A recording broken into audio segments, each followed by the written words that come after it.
wearing this around the neighborhood, but no one would get the reference and probably wasn't worth it. I'd just scare kids. Oh, thank you guys. Thank you. I definitely put a lot of hours into making this thing work. Okay, well today we're gonna play some Monolith. It's true, Nick, it's true. I actually heard the doorbell ring. I thought it was some kids, and I was like, my porch light is off. I don't have any candy. What am I gonna do? Turns out it wasn't. It wasn't any kids. It was my friend that came by to bring me candy. Anyway, I hope you guys are doing well. Thanks for dropping by the stream. Thank you for taking part in this ridiculousness.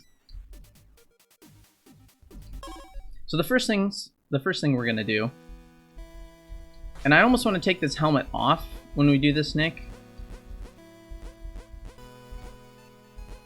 because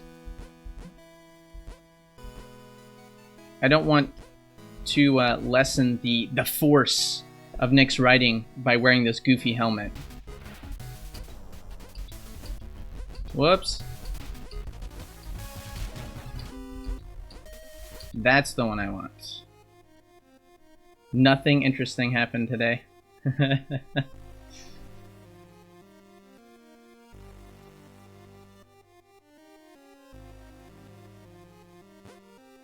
We're not going to start with this track. We're going to go to this one. I think this one's a little spookier.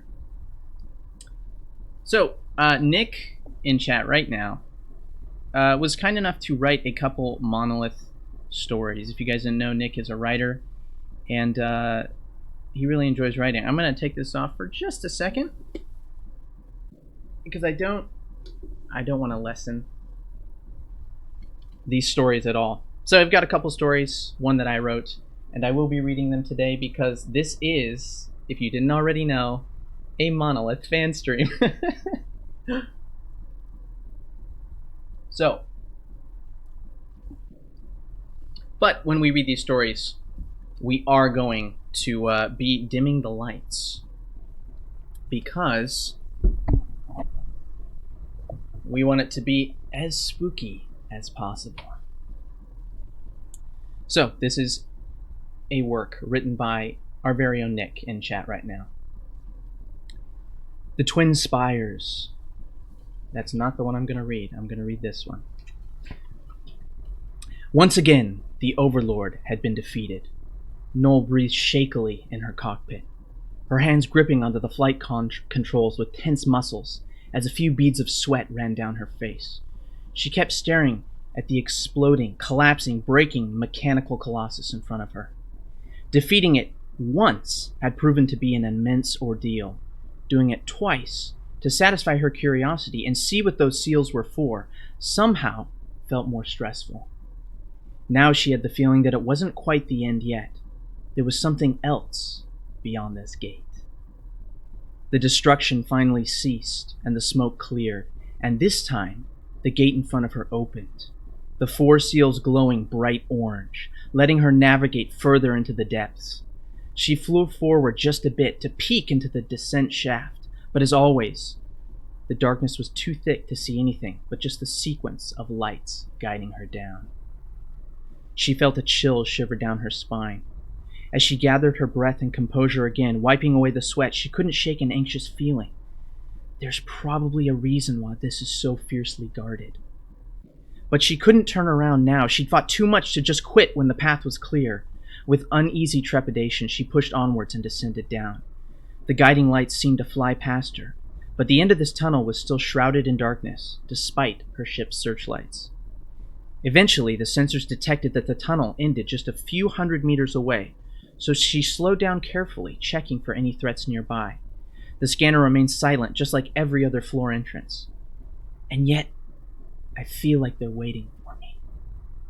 It was still too dark to make out her surroundings, but after her eyes shifted to the shadowy scenery, Noel had to resist a small rush of panic crossing her brain. The floor was unsettling. She was having trouble even comprehending what kind of place this was.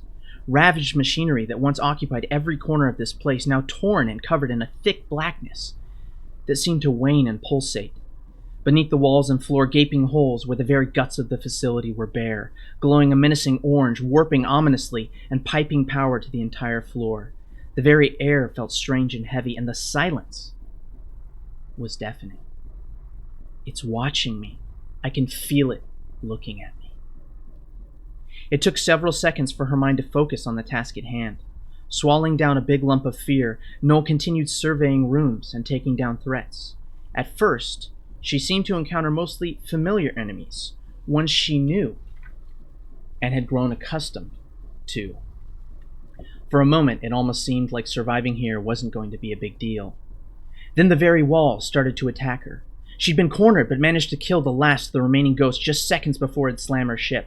For a second, she felt safe, before hearing a small crash, and everything suddenly lurched forwards, the ship's computer warning about damage from behind.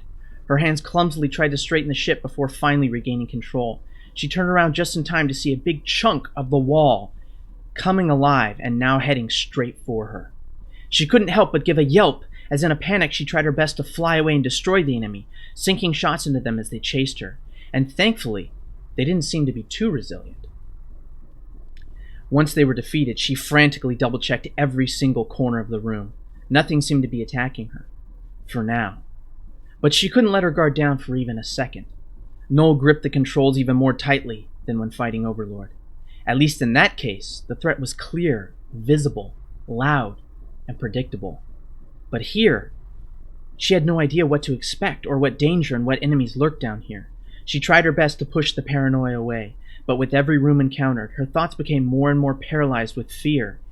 Enemies that were a scarce and powerful sight not too long ago now could be seen many times just seconds apart.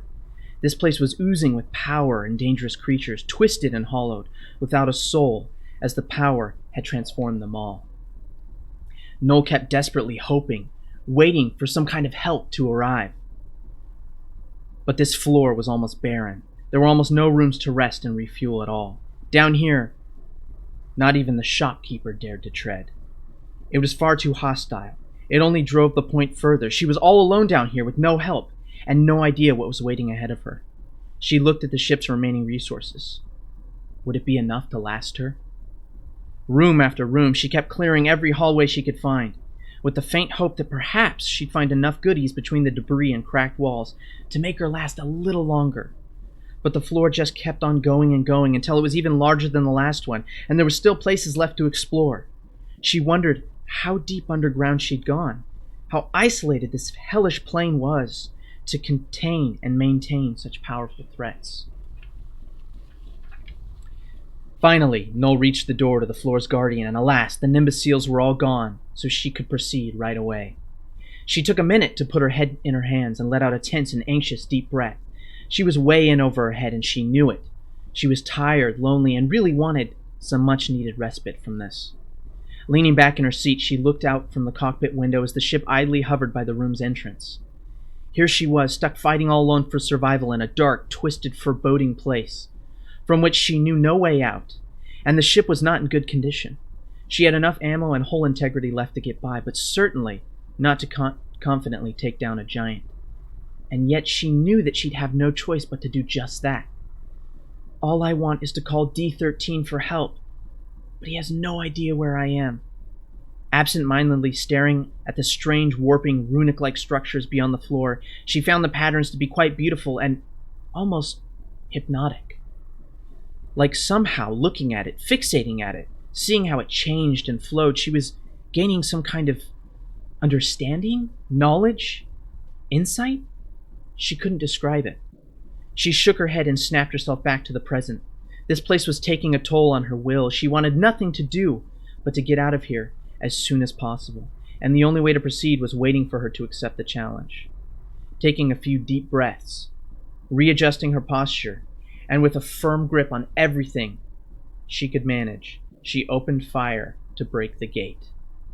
As soon as the gate broke open, the entire world went dark for Noel. Complete, absolute darkness encompassed her. She steeled herself for whatever would show up in front of her, except all she saw was a bright light to her side, almost like it was staring at her. Following her instinct, she swiftly dodged it, just as it unleashed a laser and small explosion of bullets. A few more were appearing, trying to catch her off guard, but she kept flying away. All the while, the ship's computer was busy trying to analyze and find something about whatever was hiding in the dark. Nothing. No data. Not a thing. Entity unknown was all it bothered to tell her. What do you mean, nothing? Can't you even show me what's in front of me? She then felt a deep rumble coming from below her. Reflexively, she tilted her ship to get a look at what it was.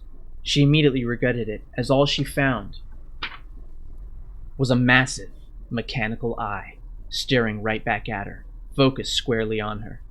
The entire room was shaking. That's when she realized that wasn't the floor. That was her enemy, almost as big as the entire room itself, staring deep into her. As the machine slowly activated with power glowing through its wires, its true size became more apparent. Noel was momentarily unable to move or even look away from this mysterious foe. Right now, even more so than against Overlord, she truly feared that she was going to die. This is it.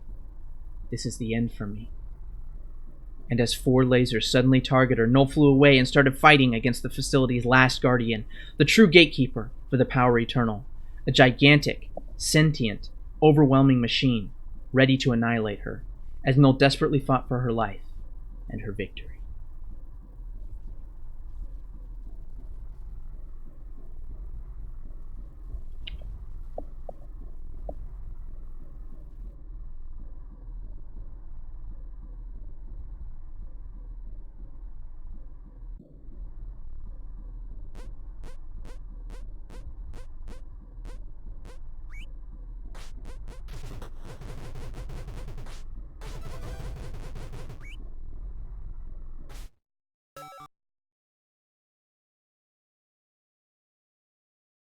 Let's do it.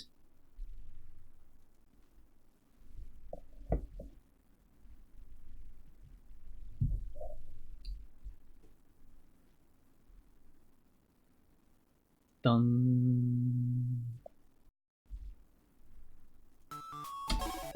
So, that story, thank you very much, Nick, was awesome. Snow Crash chills. So we are going to go and fight the foe that Noel just fought in Nick's story.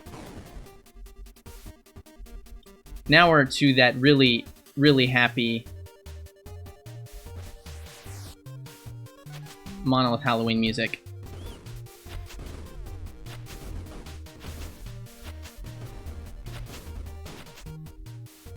I almost think Nick should link his stuff in the channel, because Nick's a really good writer. And Nick, I really appreciate you sharing that story with me, so I could share it with other people here.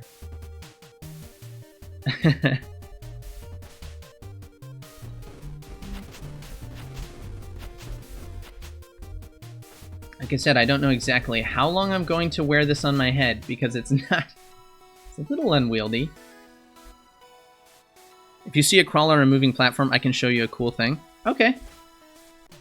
You're gonna slaughter one of my favorite enemies, aren't you? You're gonna teach me a new way to kill him. We are going to take a coffee break.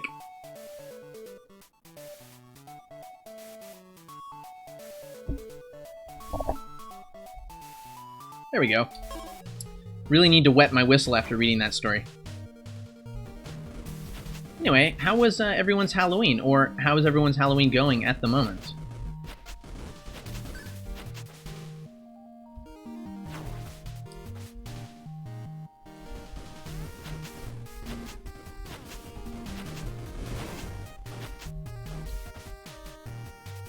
Of course, what I'm most curious about is your story. I guess I'll have to stick around to find out.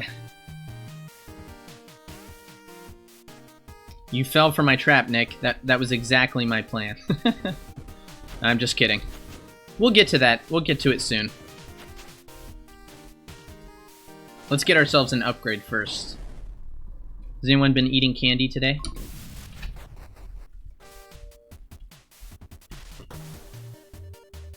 Ooh. And we've got some damage. It's looking to be a good run so far. Hey, Char. Hope everyone is having a good one and a good week so far. I am. welcome to the stream. Thanks for stopping in. I mean, I kind of feel like I have to warn everybody up front. This stream it's a Monolith fan stream. So you're going to see me nerding out about Monolith.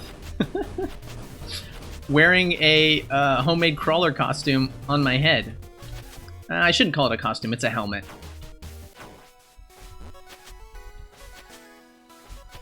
And just like that, we cleared out the shop. Let's go fight our first boss. I gave out all the candy to the kids. Nice. Yeah, I haven't made a costume in a really long time, Snow. It was actually very satisfying to make this. It might surprise you to know that at first I didn't... I mean, you guys know I like crawlers, but I didn't start with the idea to do crawlers. I kind of thought about what enemy would be easiest to make. And eventually I was like, you know what? I bet I could make a crawler. And there's a funny story. Please be Danig. That's good too. There's a funny story about the helmet. Now it's downpouring, so at least the kids got to trick or treat. Yeah. The trick or trot. I'm glad they got the trick or twat. It's so cold here that I feel really bad for the kids that were out trick-or-treating. It's terrible. And I realized something tonight. That as a kid, trick-or-treating felt like a really long time, but it wasn't. It never was. It was just 2 or 3 hours.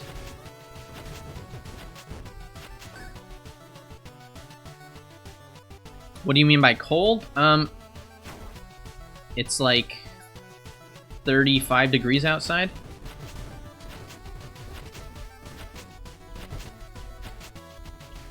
It's chilly. But of course, it's candy and the kids are still braving the weather, no problem. They're still out and about, doing what must be done. Yeah, no, actual cold. I am not in Cali, I'm in Washington State. I was born in California, but I moved away from there when I was still a small child.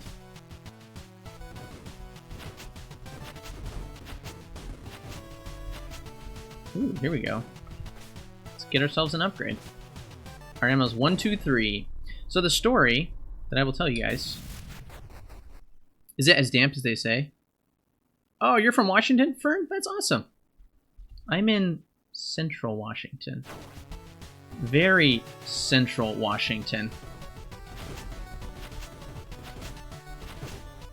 The literal center of Washington. And since it's Halloween, I will mention that Ted Bundy abducted one of his victims from the college in my town. Isn't that nice? I think that's super creepy. Ooh, burst swarming, homing infested. I'm gonna take burst swarming because I want my little swarmer buddies. Fun facts about Echofar. Oh, you're on the west side? Nice. I know you're really from Washington because you called it the west side.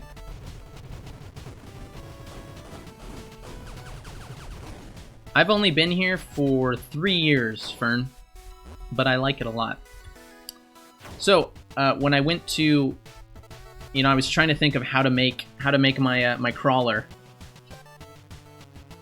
and I went to a Halloween store. The Halloween store was full of, you know, lots of creepy, crawly ghouls and witches and whatever. And I was thinking, like, there were all these really creepy statues. Like, there was literally a life-sized Pennywise that you could buy for your house, right? And you could set it outside, and you just have Pennywise the clown greeting trick-or-treaters as they came to your house. But what I was thinking about was, what are you gonna do with that statue when it's not Halloween? Are you gonna put that in your attic? Because someone goes up in your attic and they see a life-size clown statue, they're gonna shit themselves.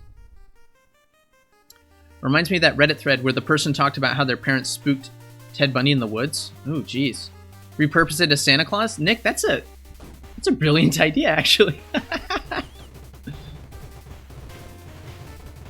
So anyway, I'm at this shop, and the woman that's running the till, super nice and very, very eager to help me find a Halloween costume. And she's like, hey, what are you looking for? And I was like, I'm kind of just looking around for ideas, which I was. I was trying to figure out how to make a Monoth costume. And she just would not leave me alone, bless her heart. I was like, no, what, maybe I can help you. Like, what have you been before? And what are you thinking now? And I was like, okay, do I really want to describe Monolith to this woman in the shop right now?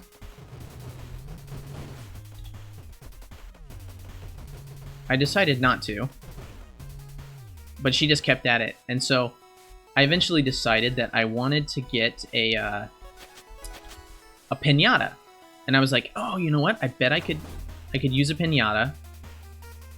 I could make it into a crawler body. So I started looking at the piñatas. Which one was the most crawler shaped? Well, it was the Pokeball. So I said, actually, how much are your piñatas? I'll take a piñata. And she was really confused at this, but she shouldn't have been confused. She's the one selling piñatas for Halloween. But she said, "Oh, what are you gonna do with the piñata?" And I said, "Well, I'm gonna hollow it out and wear it on my head." And this confused her even more because it's a Pokeball, and she was like, "Oh, so like a Pokemon helmet?" And then I said, "No, I'm actually going to. Oh shoot, I'm gonna make something myself." And like I could tell this lady was so curious. She was just like desperate to know what I was gonna do with this thing. Oh, it was really funny.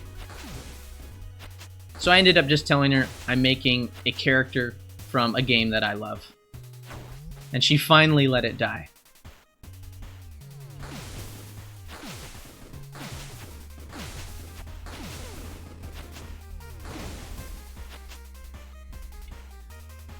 "50-50, the answer is creepy sex shit." Exactly.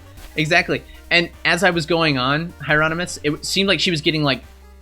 She was like still super curious, and she couldn't stop her curiosity, but she also seemed to be like really wary, because she could tell that I was being cagey, you know?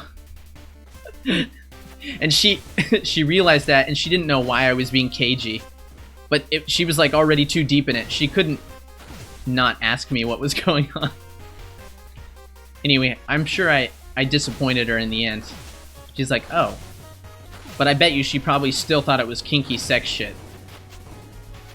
Oh, a character from a game you like.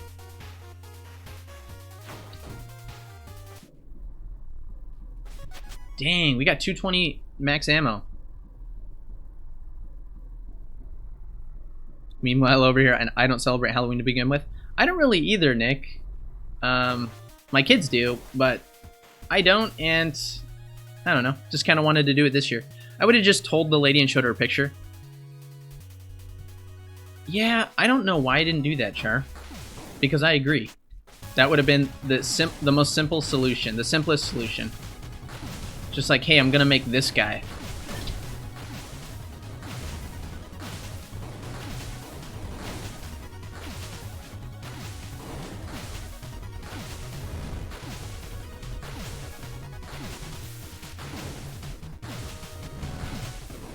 So Fern, if it's raining over where you're at on the west side, did you have a lot of trick-or-treaters, or?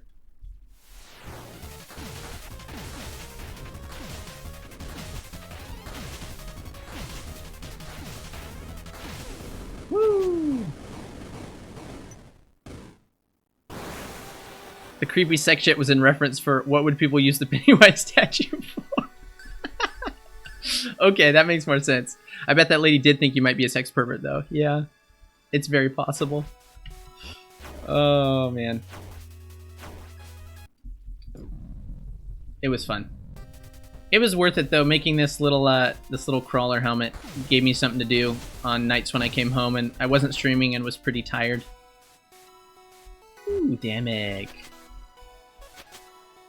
Wow, there we go again, just clearing out the shop.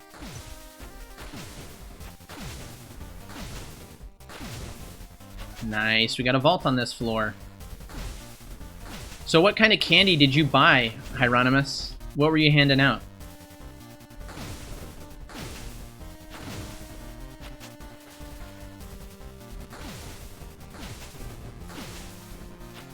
Let's go fight this boss.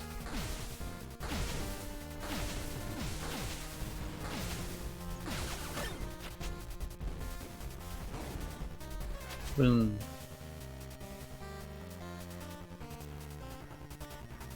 I guess I should mention I moved to Oregon a couple years ago, but yeah, we would have people out even the run. You get used to it. Nice. I used to live in Burns, Oregon, if you know where that's at, Fern. Ooh, homing triple. Yes, please. I don't know why, but fireballs seem kind of like Halloween-y. This is a good weapon to have.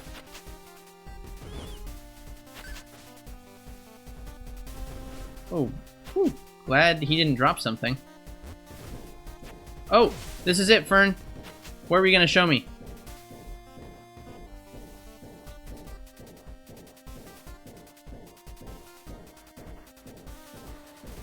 Soon after you left, I got 40 insight, and now I can see the amygdalas on the buildings. Oh my gosh. Seriously, I got sucked down the rabbit hole, Hieronymus, after I watched you stream. Like, as you were streaming, I kept looking stuff up, and I was just like, oh my gosh.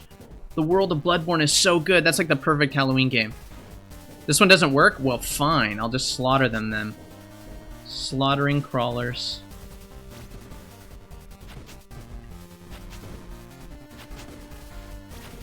Nice. One other thing we're going to be doing tonight is watching the DLC trailer together. So if you guys have already seen it, we're going to go through and just check out a lot of the new bosses that are going to be in the DLC because they're awesome.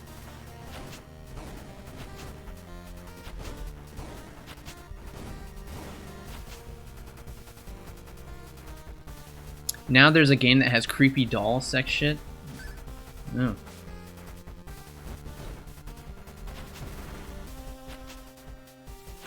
What? No, don't think it's that one. And it's definitely not... Well, I guess it could be up there, right?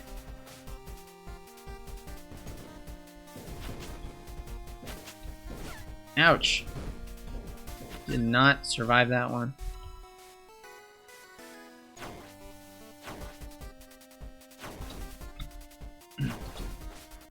Here we go. Well, I guess that was worth it. I want more damage. We started off really well, and now we don't have as much damage.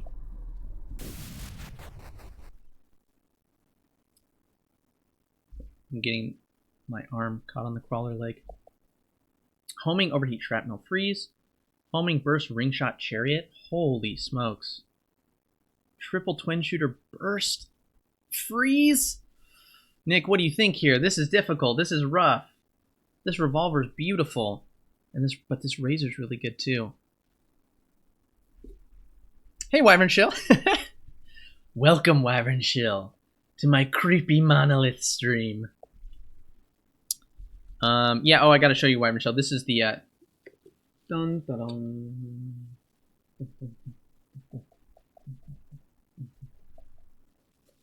You get it, right? You get it? It's a crawler. Razor seems best.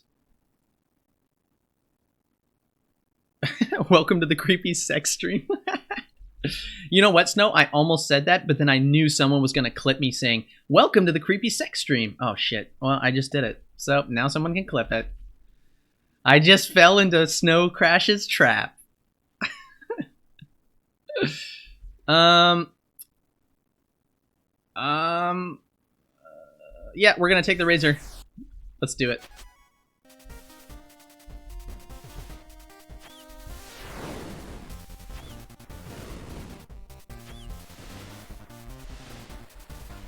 Go this way. I'm already missing that revolver, though. Ouch.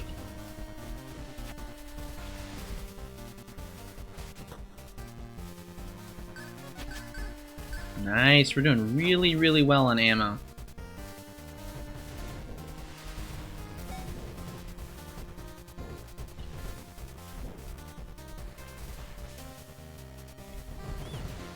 How are you doing today, Wyvern Shill? Congratulations on your impulse buy. You're now gonna have a Switch.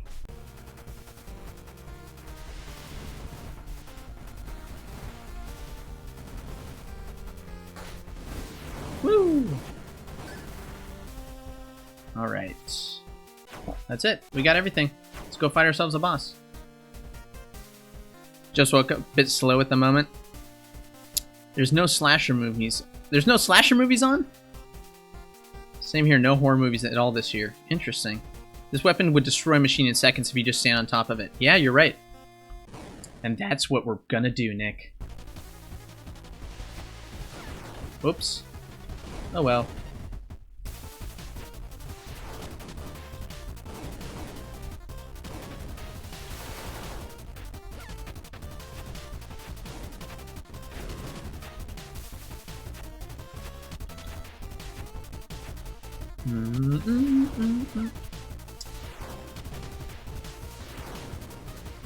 Coordinator's really got my number today.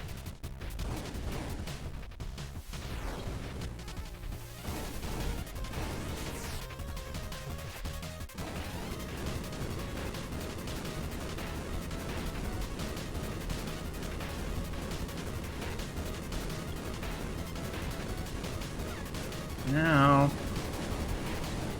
Whoa. Coordinator has never lasted long enough to actually do that move. If you like platforms, get Odyssey. Yes, yes, yes, yes. I totally agree. Super Mario Odyssey is a must-buy. Yeah, we do need more damage. 140. At least we're at 140, though. That's a relief.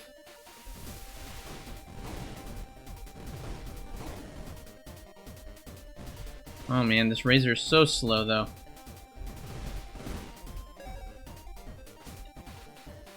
Whoa, I don't know if I've ever seen this room.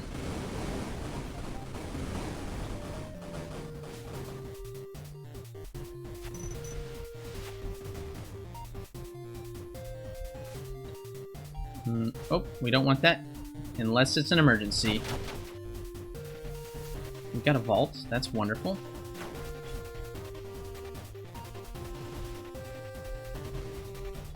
So when did you buy it, Wyvern Show? Were you just sitting at home and then you were like, you know what?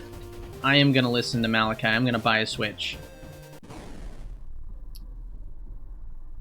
Oh yeah, Luigi's Mansion just came out. Yep, yep, yep. What fantastic indies are exclusive to the Switch, and does the Switch have a Halloween sale? So, probably not, but the Switch definitely has more sales than Nintendo normally has. Not on their stuff. And there's a lot of indies that aren't exclusive, but I think that there's a lot of indies that work really well. Ow. I mean, what I would say is, like, my favorite thing about the Switch is that I can take it over and play it while I'm laying in bed. Which is not the best thing to do. But that's really nice sometimes, you know? Sometimes you just want to lay in bed and play video games. That's the one. Damn it. We need Damag.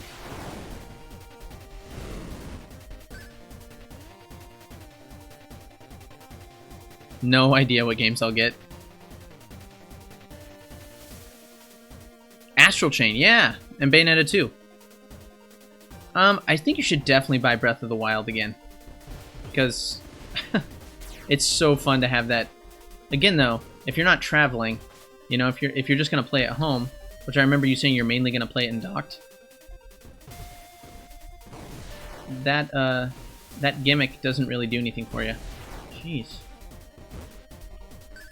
This thing is slow.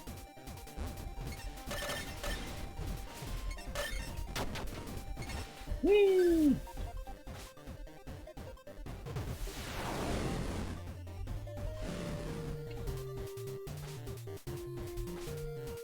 I keep seeing this crawler leg out of the corner of my eye, and it looks like there's someone standing in my kitchen, and it's pretty creepy.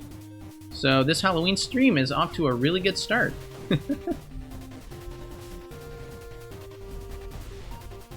So I'm gonna read my my Monolith fanfic after this run, Nick, and it's not gonna be what you're expecting.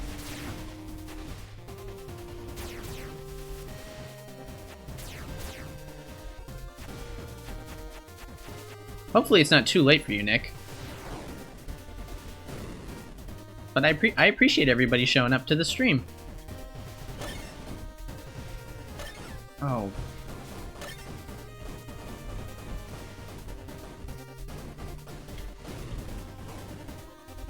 Darn it.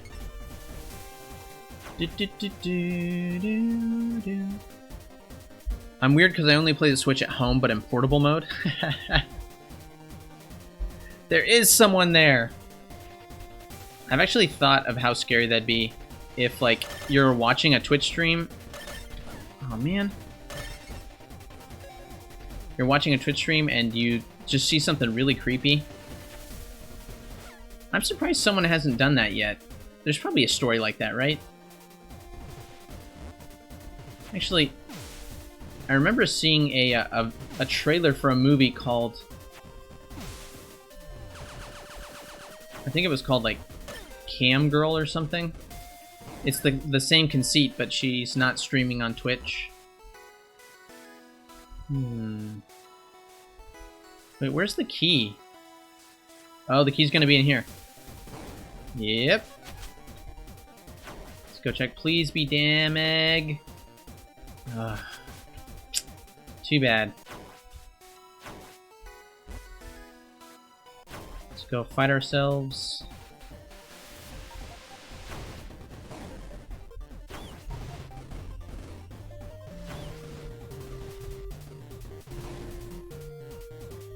Well, we almost have full health.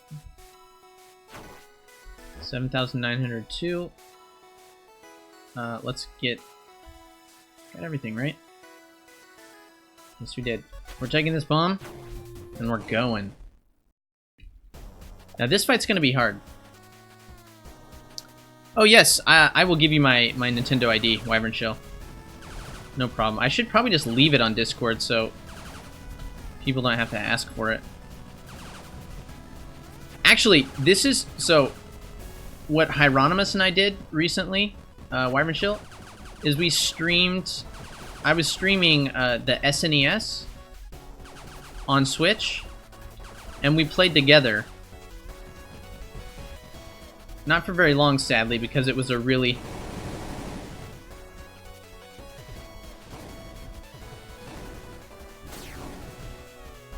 It was really late for me, but it was really cool to be able to play. We were playing Mario Kart. Oh my gosh.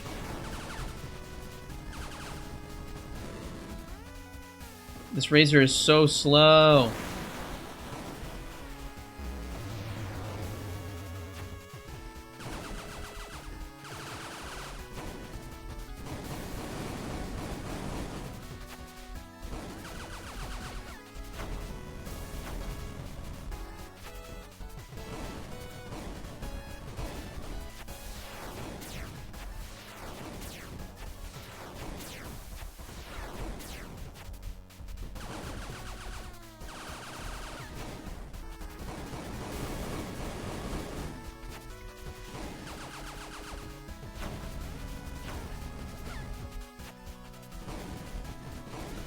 Fern, I should have used your strategy you taught me, but I forgot.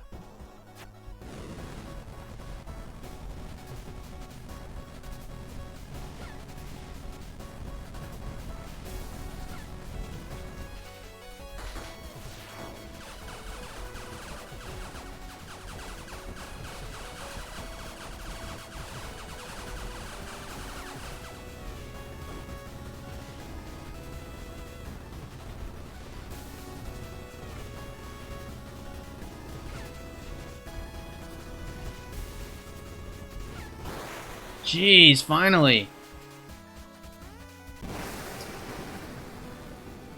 Next time, let's do 8. Yeah, SNES Mario Kart kind of doesn't hold up. Yeah, actually, I agree. Mario Kart 8 would be way more fun to play together.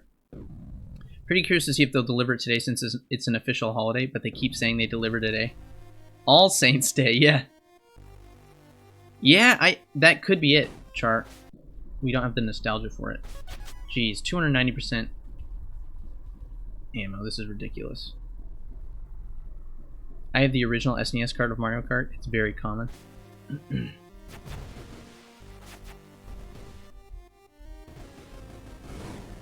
Well, at least we got that guy. And we don't have Fortune, but...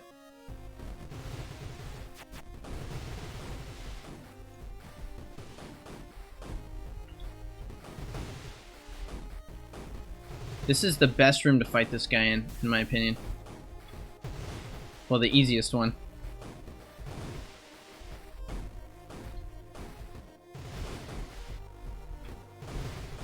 It's pretty cool how the razor travels all the way along his body.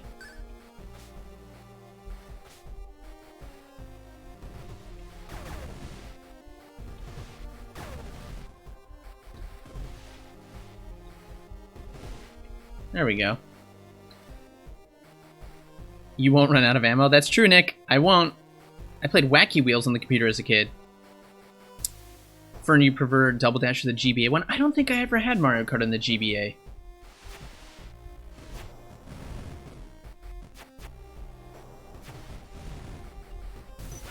Oops. Took a little hit, a little damage there. There, we got some back.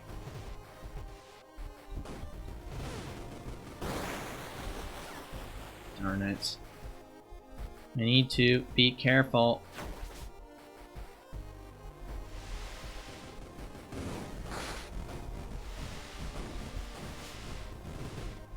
Woo, there we go. GBA Mario Kart had like 16 cups, 5 to 7 Bowser castles. Wow.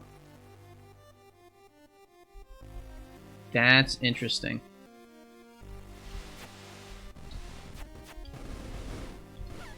Damn it. I think this razor was, in retrospect, not the best choice.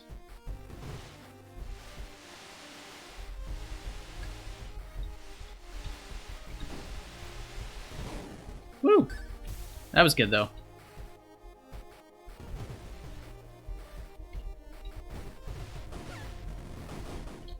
Jeez. Come on. Keep it together.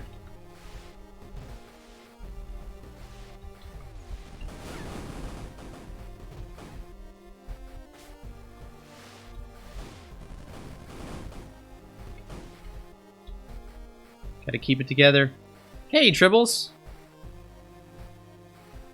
Now they want you to do all this DLC stuff.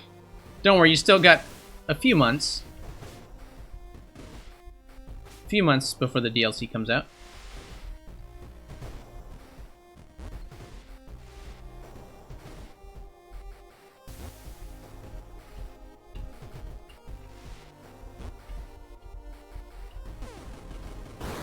Please give me health. No health? Alright, fine.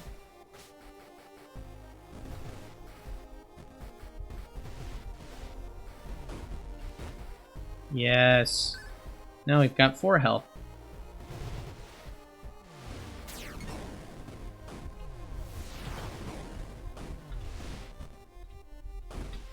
Woo.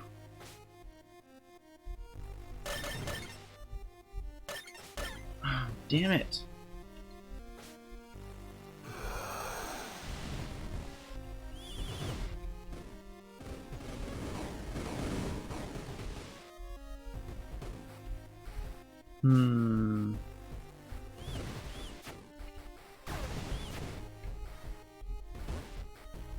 No! Why do you keep giving me ammo, game? You taunt me.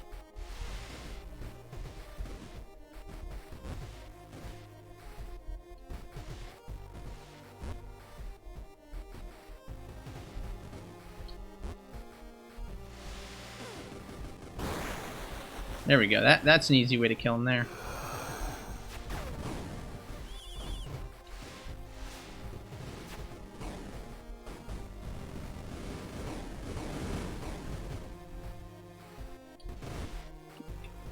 finally. A little bit of health.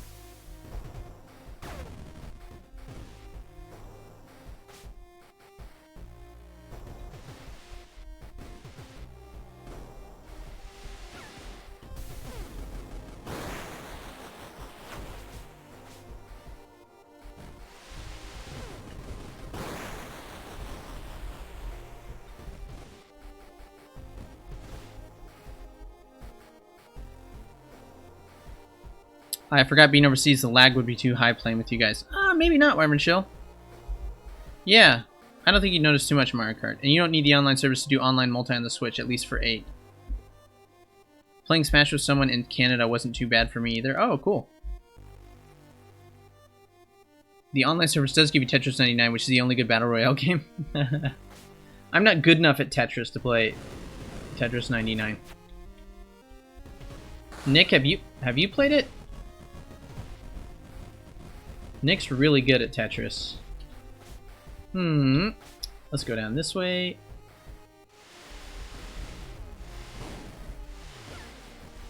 Oh yay, we're gonna die. Homing triple line? Hell yeah, we're taking that.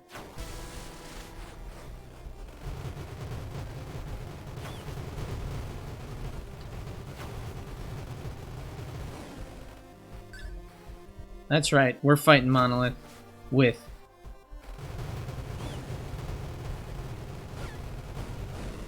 $3 HP. Now we get to live through Nick's story.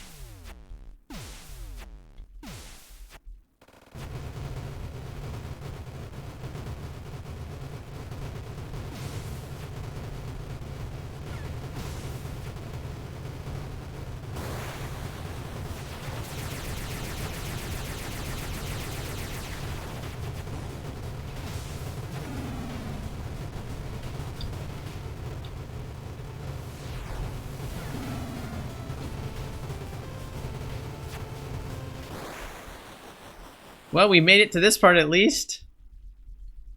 Take this, machine.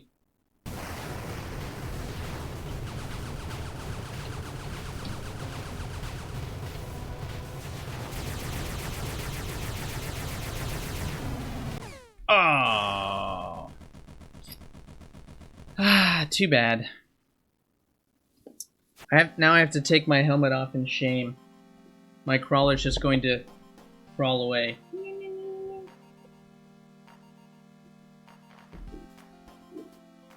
Darn it. Hey, Dietrich, how's it going?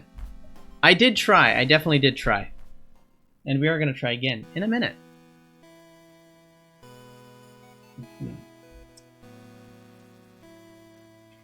So, before I read my... Yeah, you know what? You're probably right, Nick, because there were many times where I remembered, oh yeah, I can use this as melee, and...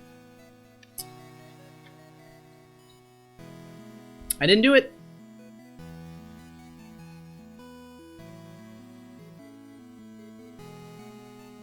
What can I say? I'm a slow learner. After 170 hours of Monolith, I still suck. Alright. So, for my little Monolith fan story... By the way, Dietrich, tonight is the Monolith Halloween stream. And, I'm nerding out hardcore to Monolith.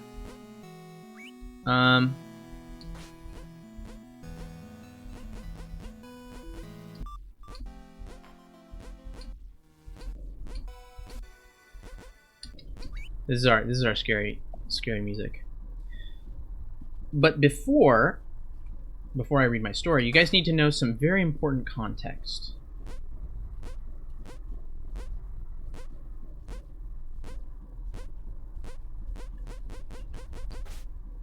Iceworm stalks the maintenance system out of some routine principle, ranked dead last in dateability.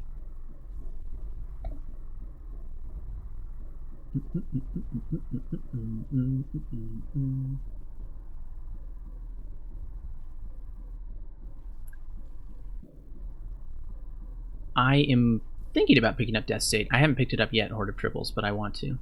And Dietrich, I've never seen American Werewolf in London, but it's kind of on my list. Oh yeah, we're nerding out hardcore.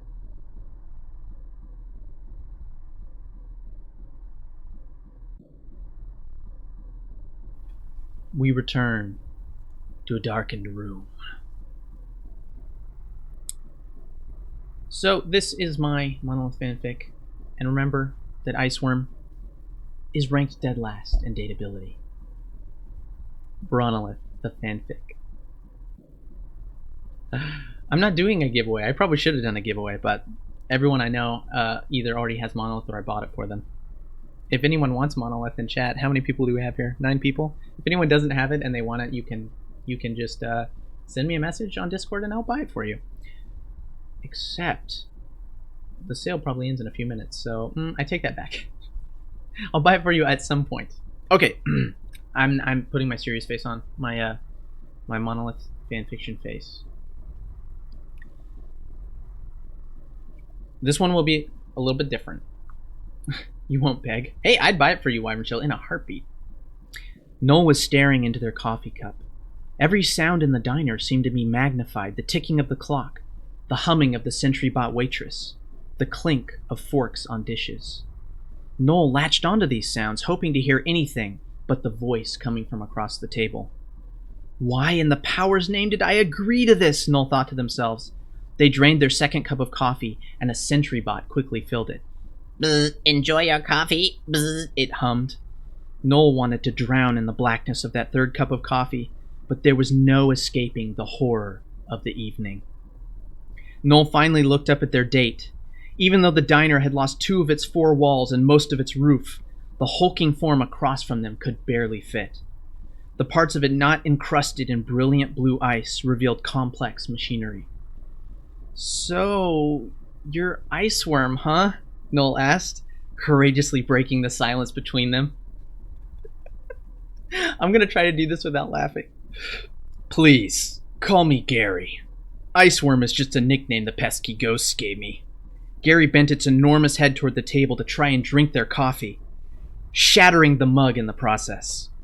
Noel didn't want to be rude, so they did their best to ignore it. Oh, excuse me, I'm a little nervous. The sentry bot floated back over to their table and swept the crushed coffee mug into a dustpan. I think we should start by addressing our history. History? What history? Noel asked, somewhat alarmed. Oh, what I mean is, well, we fought each other quite a few times, and, I think we should, Noel started to interrupt, but Gary kept going. No, please, let me finish. We fought each other quite a few times, and, well, I don't hold anything against you, Noel. I understand why you're trying to get further into the facility, and surely you understand why I try and stop you. Gary's voice was quite soft for being a giant, snake-like maintenance mech. Yes, I understand, Noel said from behind their coffee cup. Whoops, hang on. Yes, I understand, Noel said from behind their coffee cup. Good. I knew we understood each other. It's not personal, it's programming. Gary's large tail swept across the floor, flipping over a table and knocking a sentry-bot waitress across the room. There was much crashing and angry buzzing. Terribly sorry, I can pay scrap for that. Noel was getting more uncomfortable by the moment. The reason I asked to meet you here at the diner is, well, I like your style, Noel. You're such a curious little ship. I wanted to get to know you a little better. Gary brought its face down closer to Noel, so close they could hear the whirring of the iceworm's inner machinery. It gently tapped its tail on the floor as it waited for Noel's response. Noel felt fear clawing inside of them. They had to stay calm if they wanted to get out of this alive. Thanks, Gary, Noel started. I've noticed that the maintenance system is certainly, well-maintenanced? The comment made the mech start whirring even louder, and its eyes flashed a subtle shade of pink. Was it blushing? That's so very kind of you to say. I don't think anyone has admired my work in ages. I don't think I've spoken to anyone in ages, for that matter. There are the fish, but simple cleaning bots aren't much for conversation. And the ghosts will sometimes talk to me, but they also get ectoplasm all over and usually just call me names. Gary's eyes went from pink back to blue. In spite of everything, Noel felt a strange pity for the mech. Maybe it was just lonely and misunderstood and not a monster at all. "I'll make sure to tell the ghosts Gary sent me on my next run," Noel said, trying to cheer it up, unable to resist their better nature. The iceworm started laughing, or at least what Noel interpreted as laughter. Its eyes were now pink again, and it was making a very loud ka-chunk, ka-chunk, ka-chunk, rocking its head back and forth and twisting its tail. "You're a funny little ship," Gary bellowed, confirming Noel's laughter hypothesis. The mech was laughing so hard it didn't notice the blast core floating by the table. Gary's tail flicked into the air once more and slapped the blast core right in the living bomb's face. The explosion rocked the dilapidated diner. Noel dashed through the nearest window to safety in an instant. What remained of the ceiling came falling down on top of Gary. Noel saw an out, an escape from this horrible date, and decided to take it. "Goodbye, Gary. I'm sorry, but I just remembered I have this thing that I need to go to." The iceworm was still writhing beneath the rubble. No, wait, I was having so much fun," Gary shouted. But when Gary finally emerged from the rubble, Noel was gone. How could they leave like that?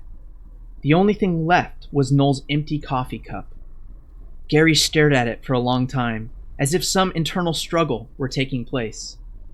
The iceworm raised its tail and brought it down on Noel's coffee cup, smashing it to dust.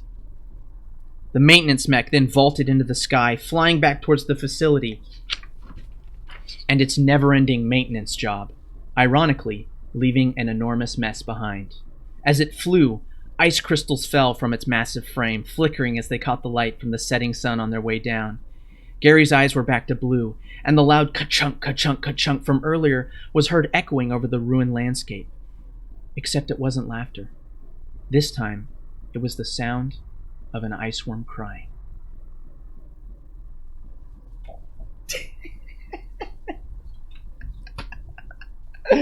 Oh. Oh.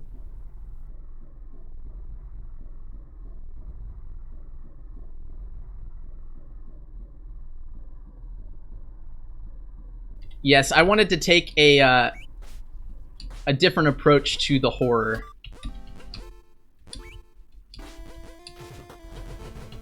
Oops, that's not what I... And we're gonna do hard mode this time.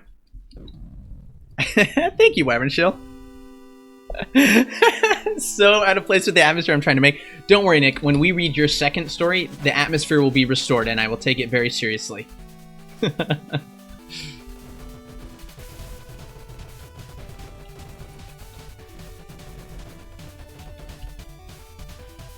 Did anyone think it was going to be a weird sex story?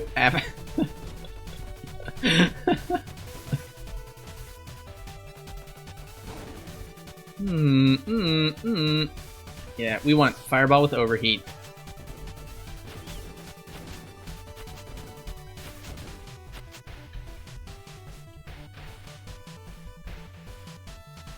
Too real, man. It hurts. I hoped it was a weird sex story. You were confident I wouldn't read something M-rated on stream. Yeah, I mean, I wouldn't want to break Twitch's terms of service. But is a tiny little ship having sex with a giant ice worm, is that M-rated? I don't know. I think there's something beautiful about that. I think that should be G-rated.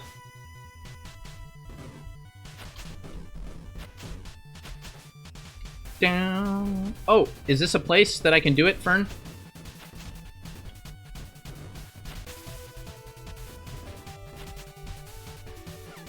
Ouch. Rated M for machine. I did not expect that the horror would be the social kind.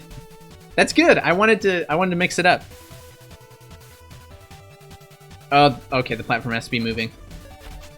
I like that after I read that, the viewers dropped down.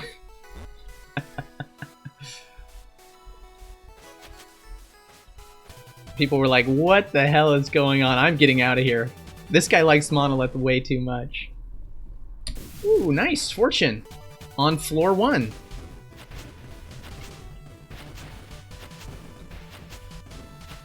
We don't have...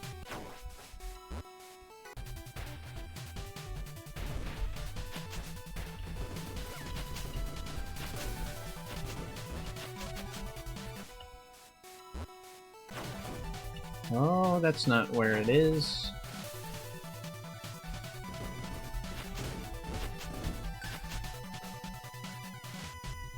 That's where it's gonna be.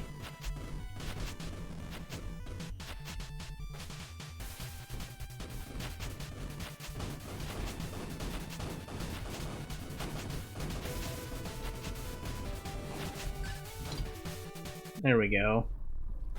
And our key. You need to watch what you say. You never know if the wife is watching. Oh, she knows I'm a monolith nerd. Oh yeah! Woo! Damn it. We'll take those bombs, and we'll go fight the boss.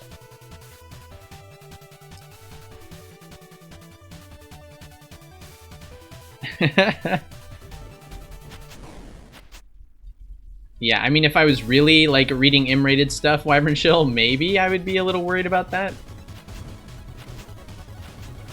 Ouch.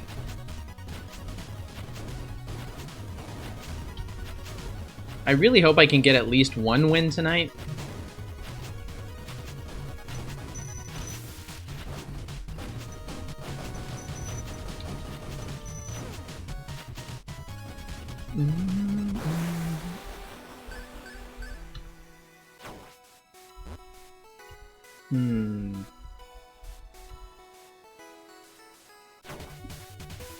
I guess we'll just keep going down. Reminds me of the time I wrote an intentionally and awful T-rated story that had all the worst tropes about fanfic romance and everyone thought it was hilarious. That was nice.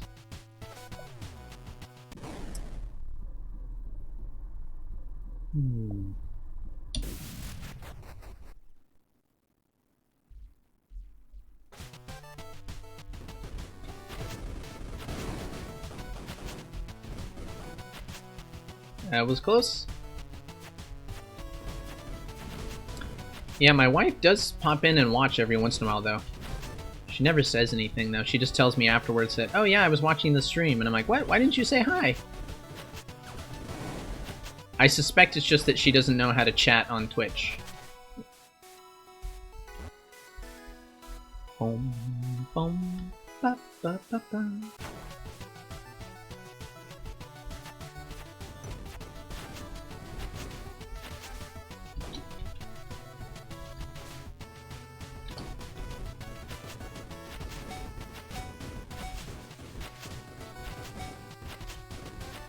Darn it.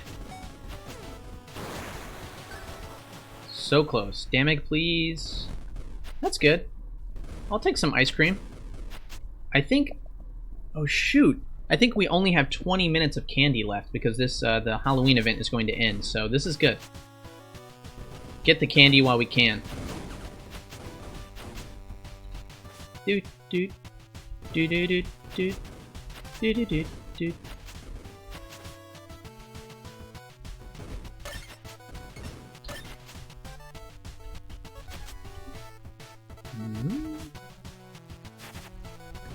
Gonna run out of ammo. Nah, we're okay.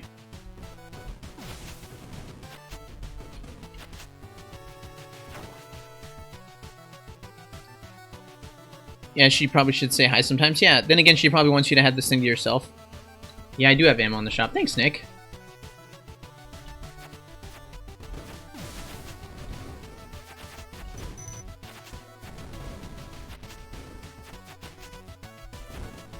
Ooh, got a little ammo max there.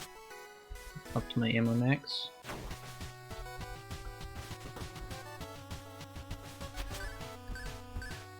Boom.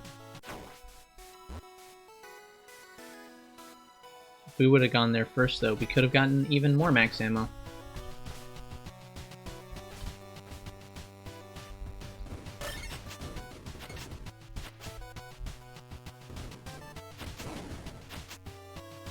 Vulcan homing freeze. Yeah, I'm gonna take that, because I want the health and I want the money. Don't need that, though.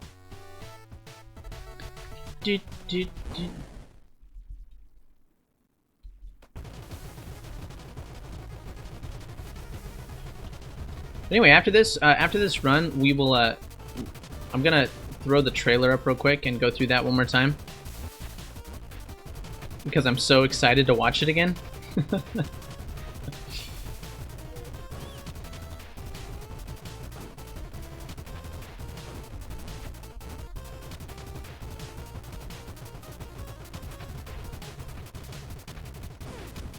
Boom.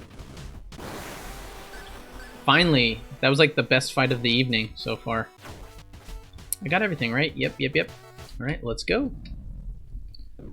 I can't buy anything in the Steam sale. Nothing interests me. Meanwhile, here I am knowing all the secrets they're not showing in the trailer. Yeah. Sometimes knowledge is a burden, Nick.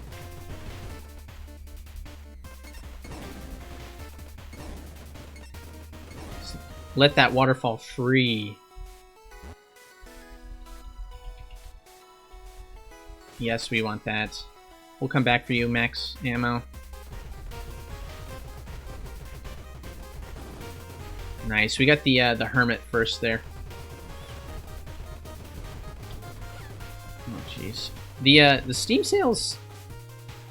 Steam sales are such a temptation. I try not to look at all, but I'll let myself look for games that I already know I want to buy. And I try to keep my wish lists. I try to trim it, keep it really low. I'm gonna take extra power here, and we're just gonna hope that we get artifact later on.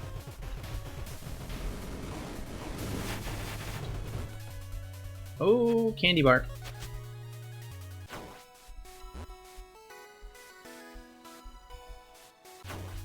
We'll see what happens.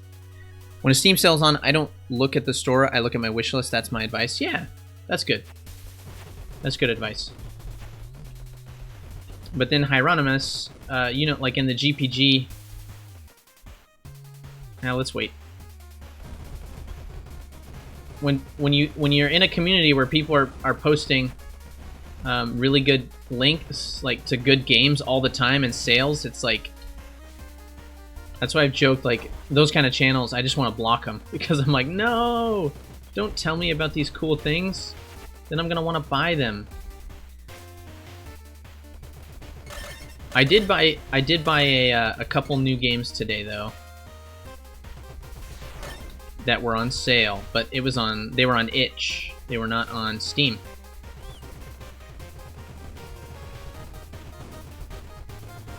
Haha! We did it.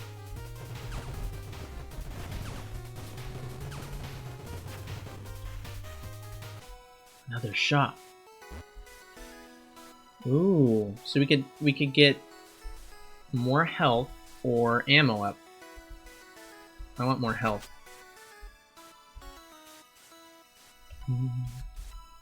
I got a few things on my wish list and you lost interest. So I try to be as realistic as possible. So, I mean, you guys know me. I like to play the same games. Oh, gosh. Homing's not letting me. There we go.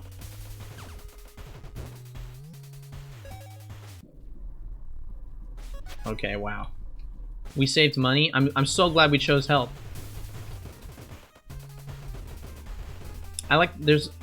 I find a game that I love and I will just play it for a very, very long time. I mean, I've been playing Downwell for 4 years now, I think. And I don't play it every day, but I do play it quite often. And I already have a backlog, you know, of games that I have purchased that I need to play. The next game, so I think when I come back from Taiwan, I think what I'll be buying is Disco Elysium, because many people, including... I'm gonna buy that.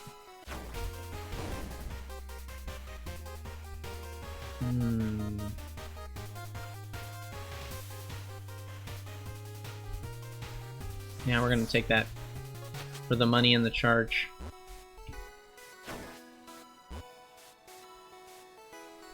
I bet we...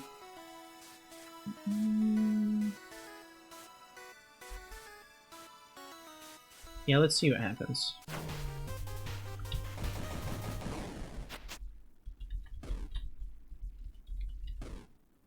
But I do want to, yeah, because Snow Crash said Disco Elysium's like his favorite game of all time.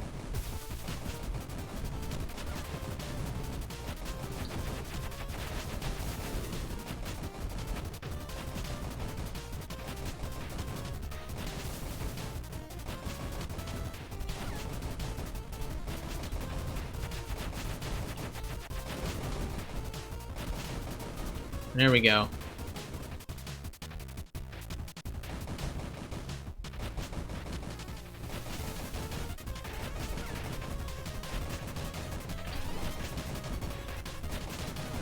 Woo! Only 3 hits.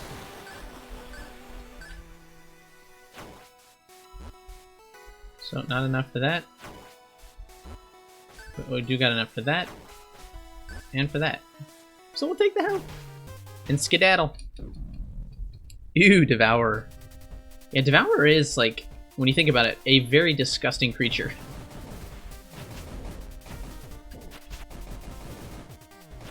Worse than Ice Worm. But I had to write about Ice Worm because Ice Worm's ranked dead last in dateability. A question, Nick and Fern and anyone else who plays Monolith. If Ice Worm is rated dead last in dateability, who's first on your list?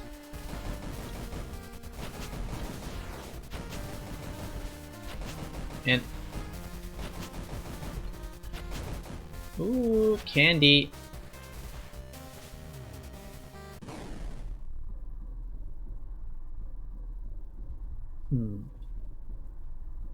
Klein's. But as Klein's isn't in the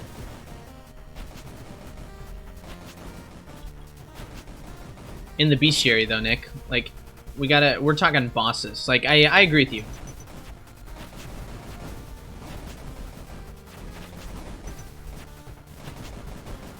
Klein's is the best. Oh man, you got me. Good job, Laserface.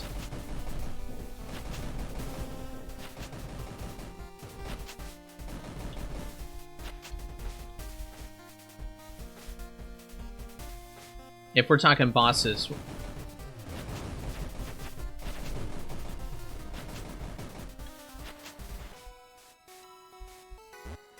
let's save. Oh my goodness.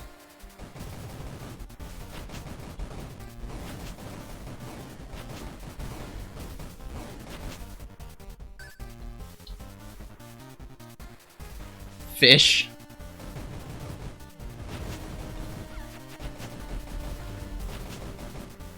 For me, I would say it's, oh jeez.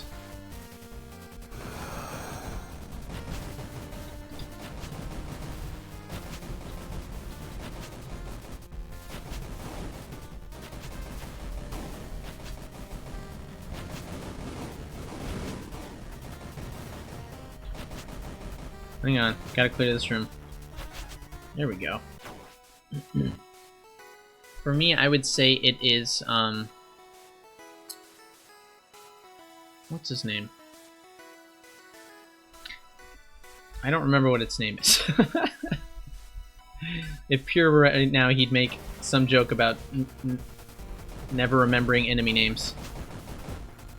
Which, the new bestiary in the DLC will help that, because you're going to be able to see the entire enemy, and you can really put a face to the name. A name to the face, as it were. No, Nick is a beta tester.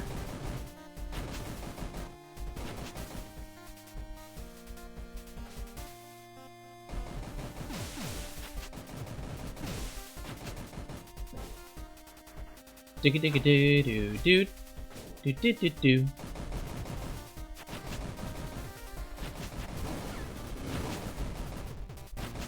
You guys, you got me.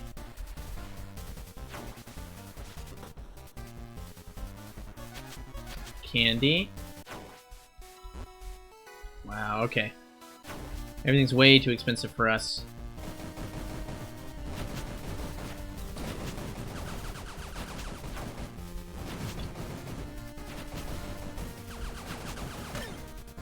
Woo! We're full health. Now we can go fight this guy. This guy's pretty dateable.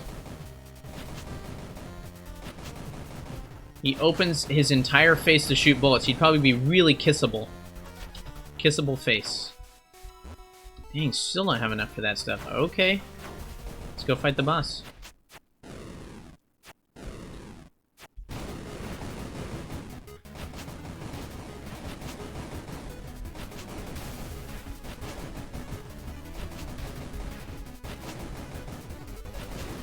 Darn it.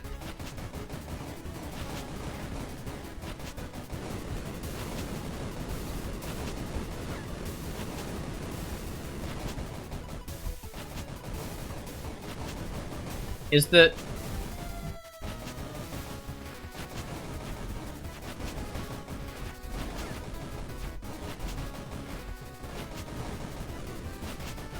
Oh.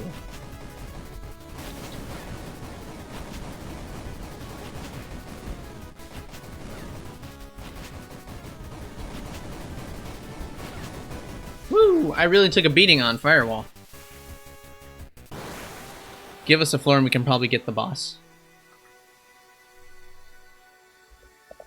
Don't date Firewall because as Ark said, he's a hothead. But see, Wyvern Shield, they are our boss waifus. Just because they don't look like your stereotypical waifus doesn't mean that they're not waifus.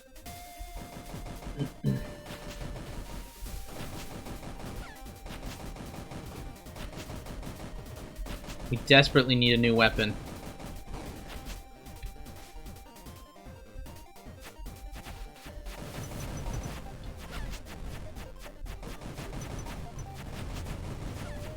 Oh, man.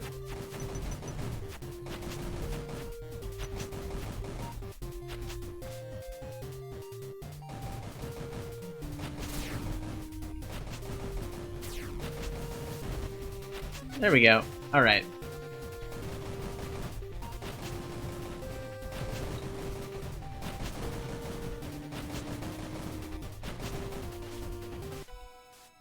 Now there's going to be even more expensive stuff in here. Not to disrupt you, but if you want to have a chance against the upcoming super bosses, I'd advise regular practice until Christmas. I will be regularly practicing this game, Nick.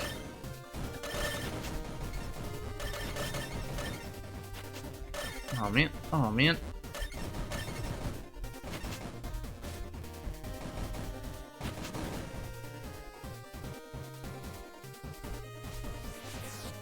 Taking that.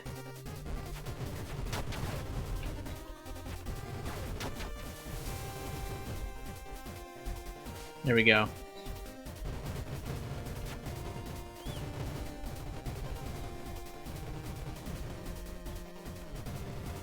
Some days I play really well on Monolith, and sometimes I think like if I played earlier, I might do even better.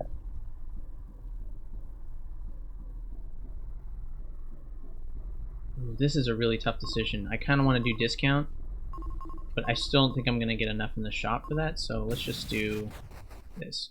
Ooh, homing ring shot. That'll be good, right? Railgun, homing, phasing, freeze. Runic, split, triple phasing. Oh, that's tempting. Yeah, we're gonna do Razor again. Razor, take 2.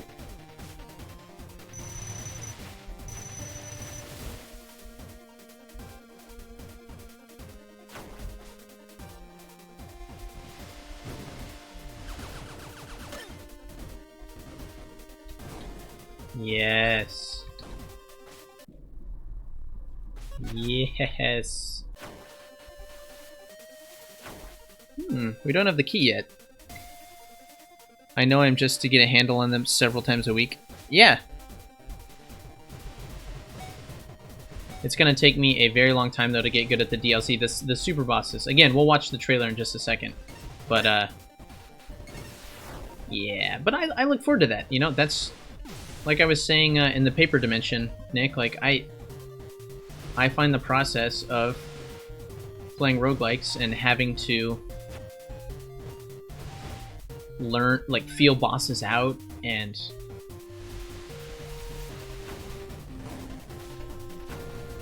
actually get, you know, develop skill to beat it. I love it.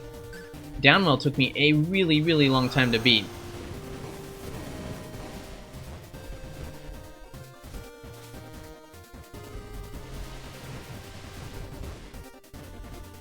Oh yeah. Aw, man. Are you kidding me?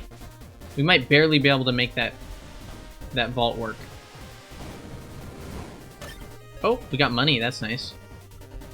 Oh yeah, we'll be able to do this. Never mind.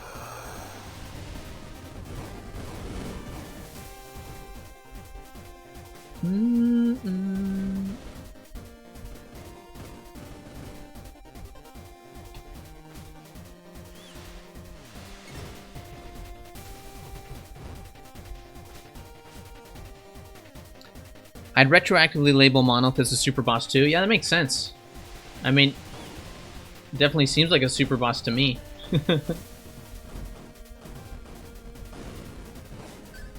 Okay, we are officially at full health. Did we? No.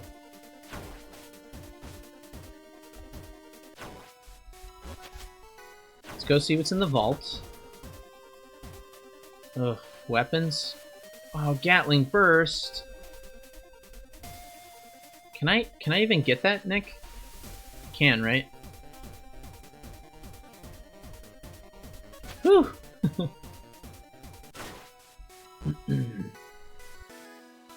Okay. You can get it. Just be careful. I was careful. I got it. I did it. Did I? Oh, I guess I did fight everybody. We have low ammo. Alright, we're gonna try Fern Strat.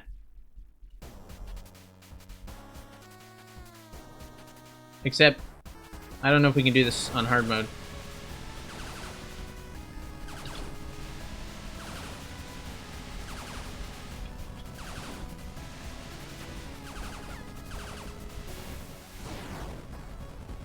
It worked.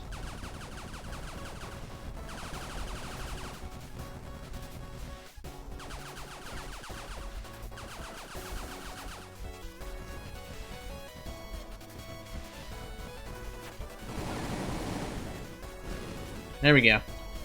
We got one bomb, 260 ammo left.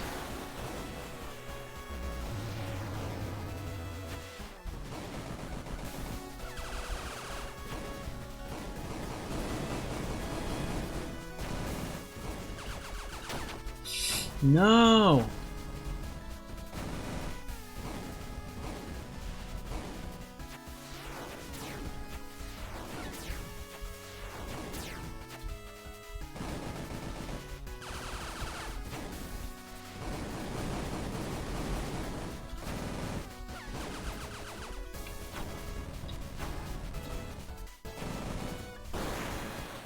Oh gosh, here we go.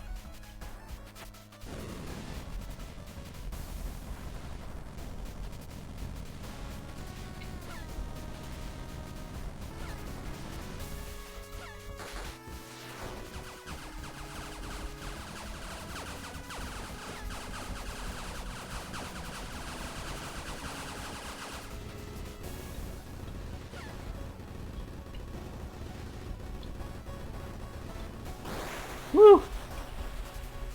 Survived at least. Oh! Of course, on Halloween night, I'm playing terribly. It's because it's so spooky, I can't focus. I'm really spooked out.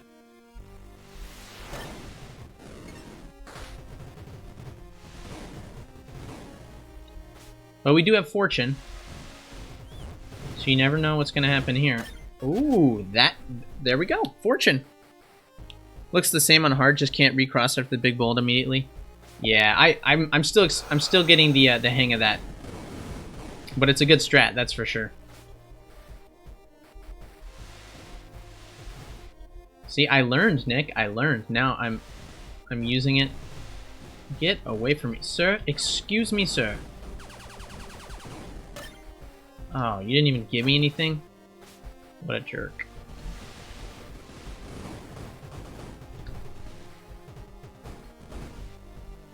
Okay.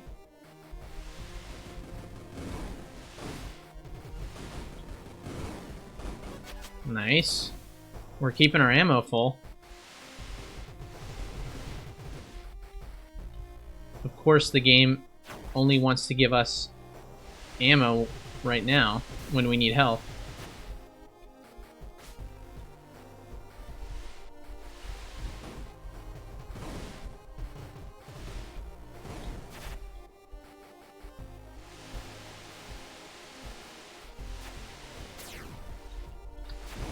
Yes, we got the twins. Those guys are rough.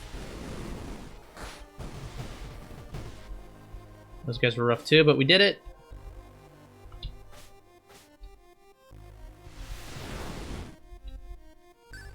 Yes, I just want to get to mono with at least 10 health, maybe.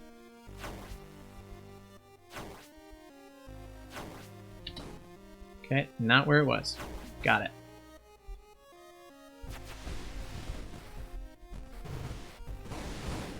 Yay.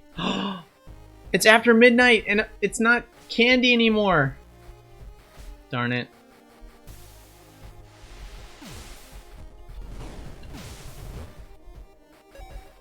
Okay, I don't need...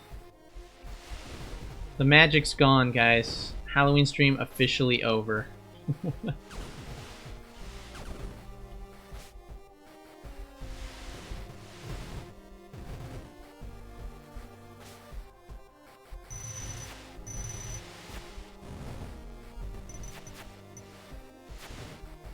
There we go.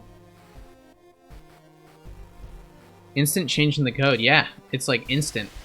It hits midnight and the candy is gone. I kind of wish that there were more events like that. I think that's such a cool idea. Oh, that was cool. We didn't waste that bomb because this is where the secret room was. And of course, it's ammo.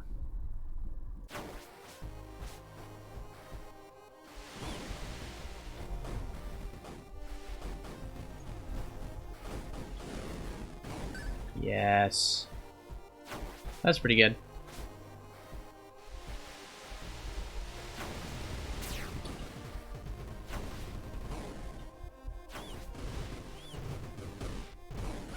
Darn it. Well, it looks like it's going to be at 8 health, guys. Unless...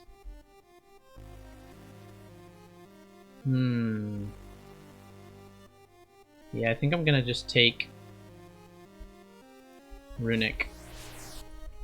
I know it would have been great to be able to sit on Monolith, but I need the health more. Yeah, it is neat. I love it, Wyvern Shell. I wish... Actually, I think my favorite pickup item would be some coffee. I would love it if...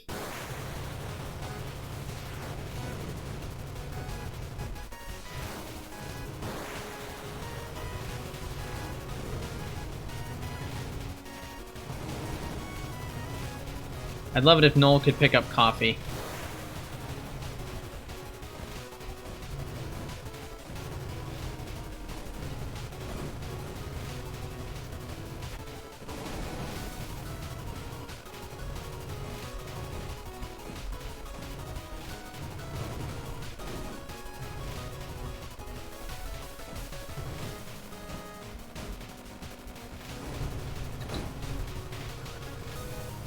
Come on, come on, come on.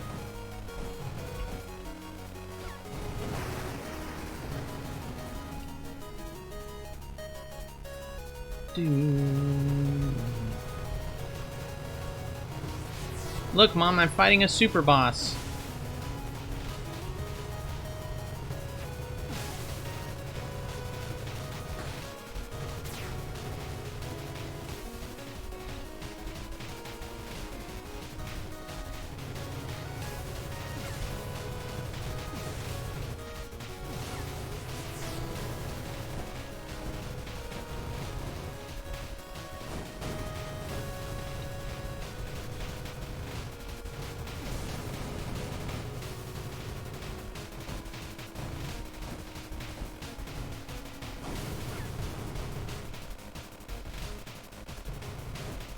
Wish I had homing so bad right now.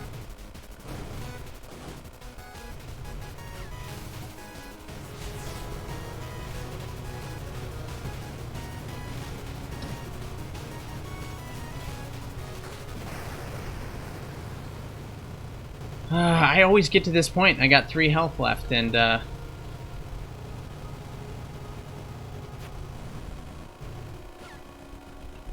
it doesn't work out the way I want it to.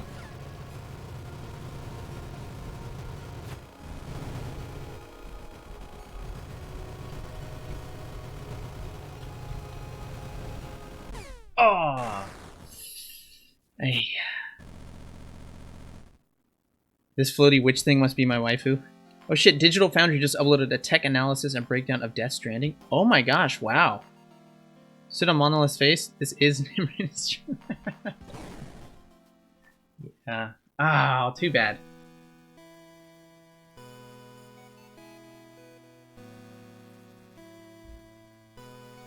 Okay, well, let us go.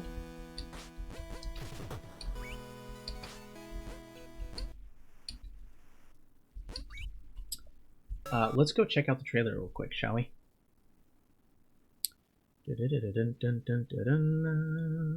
Where is that?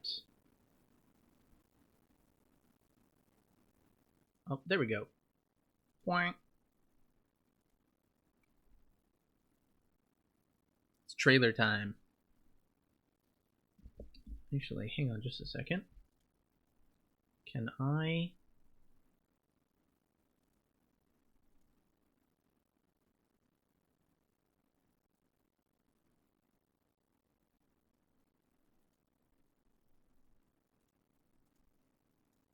There we go. Haha, hello.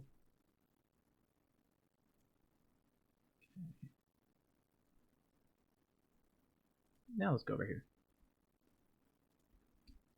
So this is the trailer. If you haven't seen it yet, the announcement trailer for the DLC. So let's just get to it.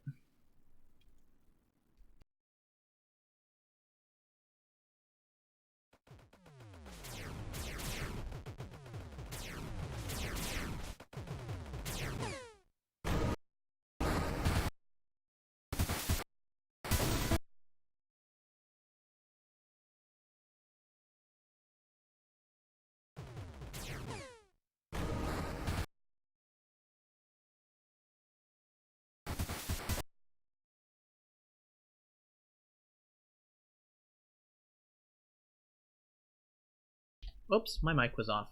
So the beginning of this, obviously, is Noel dying, and then coming back to life.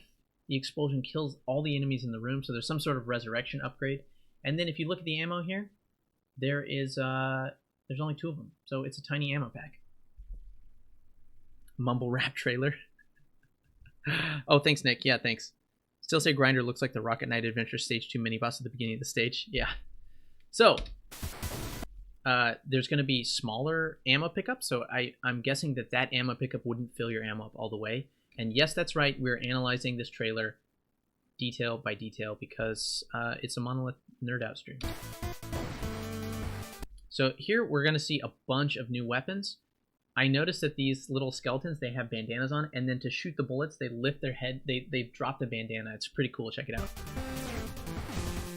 These guys are UFOs. They made me think of Kirby when I saw them, but they turn on their side to shoot. You got big red eyes. That drill does not look very effective. It's not going to be my favorite. But the ammo, once again, there is small. It's a twofer. I don't know what this is. Some sort of awesome sword that has like runes that are shooting at people, which is awesome. 40 new artifacts and weapons. This weapon latches onto people and I think just does damage for as long as you hold it down, I'm assuming. That's true. Thank you. Oh, it's going 5 seconds.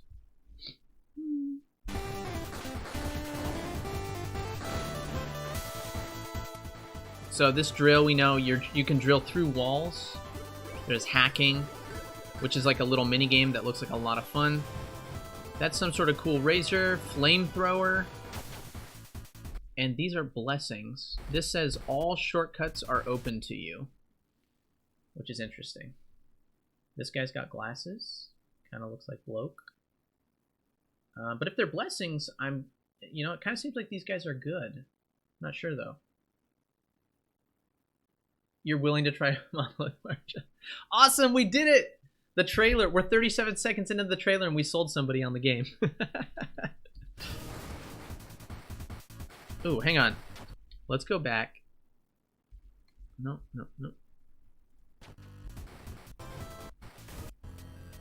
Nope. I want to see who that boss is.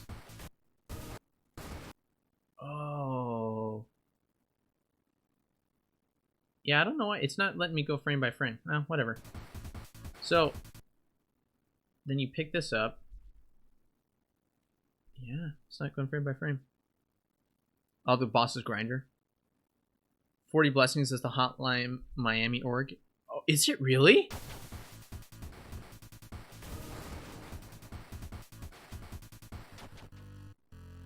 The transition in the music here is so good. Listen to this.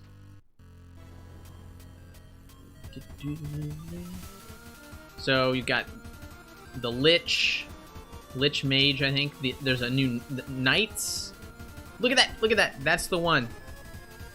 I'm pretty sure. What does that look like to you guys? What does it look like? That's right. We're getting a crawler, baby! Woo! We are getting a, I don't know, the king crawler maybe? It looks like some sort of crawler, and you will not convince me that it's not a crawler, Nick. Oh, it's just giant crawler? Oh, okay. Well, I'm gonna give him a name.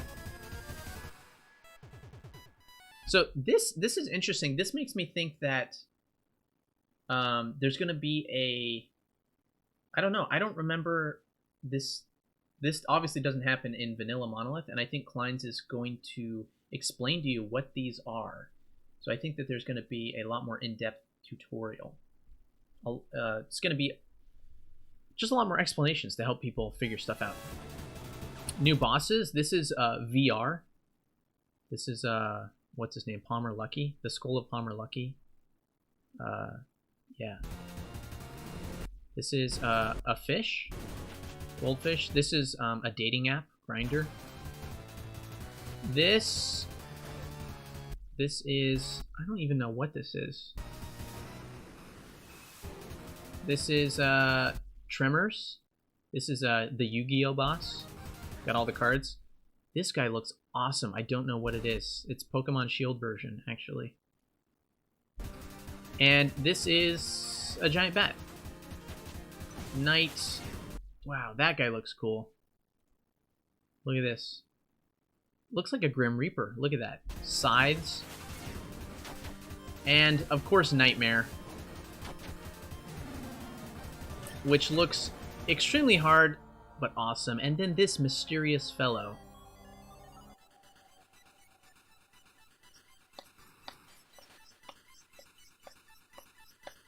December 25th.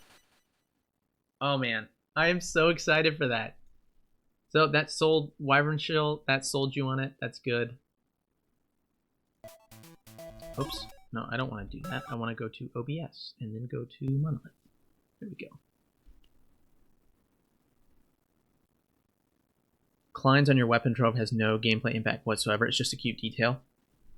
Oh, is he just sometimes on the weapon?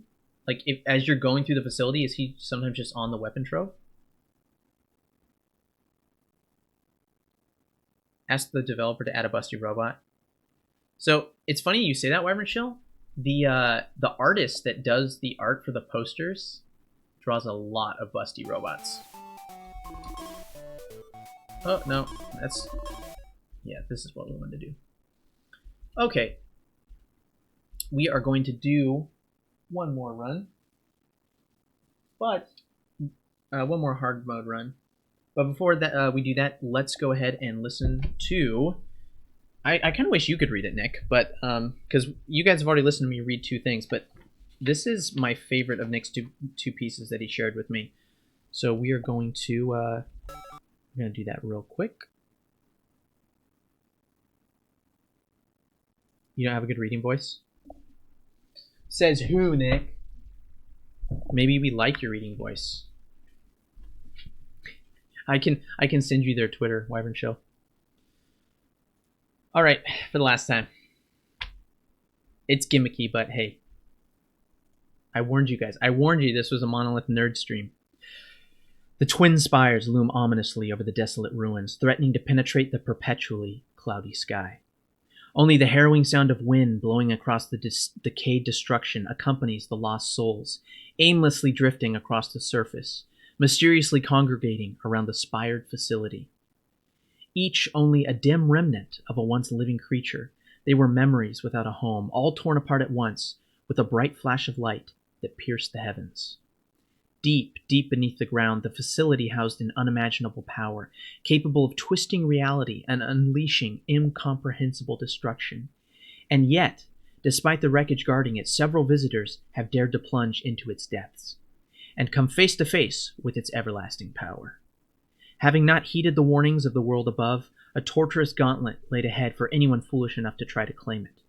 Between the entrance and the destination, countless undead souls, unrestrained security mechanisms, constructs brought alive by otherworldly forces, fragments of a torn-apart cabal, and whatever creatures that manage to grow, survive, and fester in such unkempt corridors await anyone daring to fight its way through the floors. In their wrath, misery, and ignorance, they seek to destroy and break any intruders. Perhaps the power commands them forth, too forceful to resist the urge to kill. A hostile, merciless complex, while filled with traps and mazes at every turn, also contains few resources for the traveler. Occasionally, one might find a not-so-aggressive face willing to assist, but always at a price. A visitor's best chance of survival, then, is to use anything they find to press on. The facility's own resources and installations, seemingly for your fortune and benefit. It is not but a slow, insidious curse. The more you wield what the facility offers you, the more powerful you become. The more you are tempted to continue marching towards almost certain death, to claim a prize, to eradicate and slaughter every remnant of opposition. The more lured you are by the promise of something great, something mighty to topple and overcome, and claim glory and success. Nudged forwards by the taste of power, and to do its bidding, more destruction, more death by your own hands, willing and eager. Corrupted, you delve deeper and closer. No surprise, then, that almost everyone who dared to take it has fallen. One way or another, wiped out, forgotten, claimed, repurposed, infused with it, spewing forth endless fire. Every plan, every hope of wielding it never ends well, not even for the one who eventually claimed it. Noel nervously docked with the terminal. There was only one option: power eternal. This is what she came for, what all the fighting had been for. She accepted it, foolishly thinking she would get to savor the glory of victory, pushing aside the nagging worry that something felt wrong about this. And thus, she began to absorb it. Pain flooded every part of her being, twisted, corrupted, torn apart, and reformed instant after instant. She wanted to scream out in pain, but she couldn't do anything but endure the transformation into a very different kind of being. She felt as runes were carved into her, burning and scalding her. Permanent scars bound her to the power. Noel felt immeasurably capable of anything, yet helpless and trapped, her mind buried too far beneath magic and corruption. When D13 looked at her, motionless and silent, he hesitated. He didn't know what to do. What he was staring at was clearly Noel, and at the same time, very clearly not. A shadow of her former self. Something or someone using her as a vessel, a shell for something much more sinister, unknown and evil. His hand couldn't even move towards his controls. As he'd known Noel for a long time, he could not bring himself to fire upon her. He wondered if she was even really looking at him when she turned in his direction. For only a second she remained still and passive, before the runic scars began to glow, and darkness shrouded her as she took a new form, incomprehensible, intimidating, and incandescent. She looked terrifying and limitless as he watched, paralyzed with horror. The very air around them seemed to suddenly shift, and both were swiftly rushed upwards, rising through every floor of a facility in mere instants, as Noel, or whatever was using her facade, began to fiercely attack with all her might. It was only instincts and reactions that kept D13 moving through the bullets, and only his panic and self-preservation managed to make him fire back at her. She made no move to dodge or even acknowledge his attacks. She merely continued with ceaseless barrage, intent on annihilation. Even in the heat and speed of the sudden battle as both of them exchanged fire at each other, D13 could not help but feel a sense of dread and fear threaten to overcome him as he examined what had become of her. Wing-like bright fire extended from her, radiating intense heat that he could feel whenever she swiftly flew close to him. Mystical runes orbited her new form, scrawled on the mere air, and bullets shot from the writing itself. And he felt as though her gaze was trying to burn right through him, to obliterate him.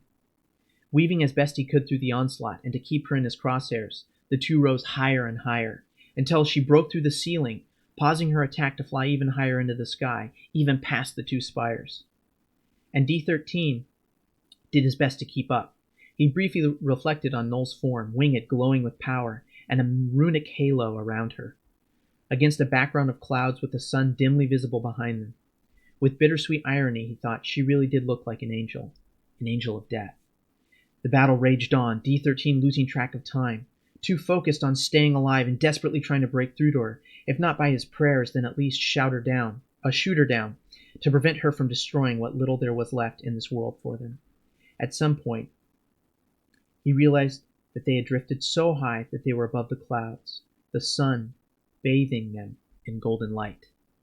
It was beautiful, he thought, as she paused her barrage one last time. He had once hoped to share such a gorgeous sight with her, to enjoy a touching moment. But now all that he could do was to finish his grim duty, to strike her down. The bullets were blinking in and out, the runes approaching, circling, and spewing shots at an undodgeable pace behind them. It was a frenzy, a desperate attempt for the both of them to end this.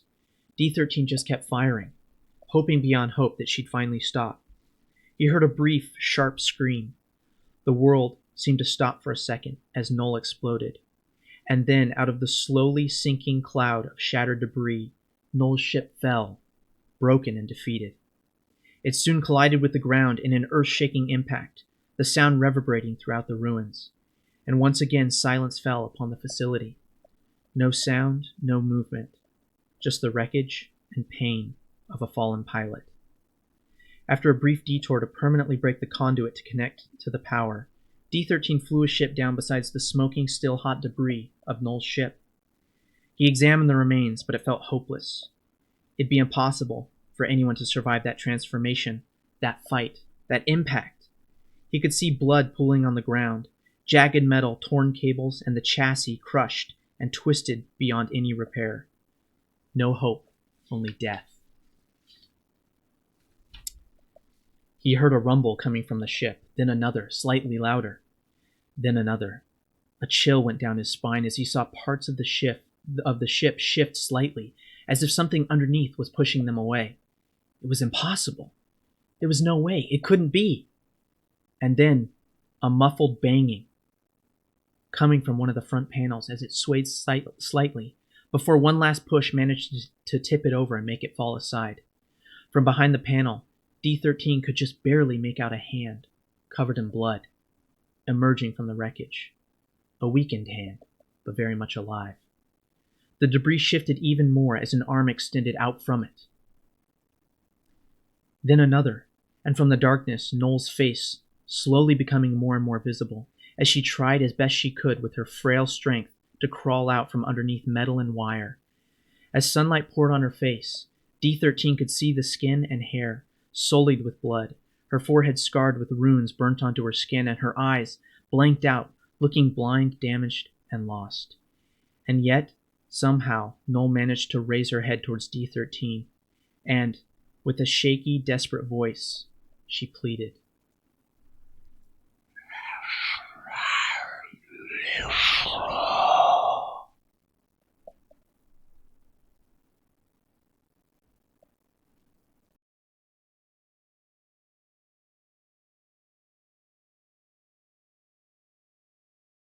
Kind of spooky, right?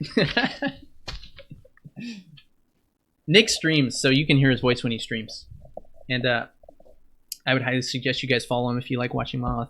Hey, Shiro, thanks for dropping by. Yes, that was the last of our spooky monolith stories for the evening. I think Nick did a really effective job. Yes, no, yeah, exactly. I think that ending was definitely the spookiest story. So the most on brand for the evening, Nick. So thank you once again for that contribution. Let's jump over and let's do one more run, and maybe get to the point where we just heard in that story, and we can save Null. Maybe we'll do one more. Anyway, thanks for being here, guys, for my nerdy monolith stream. That's a good start. I really love the imagining.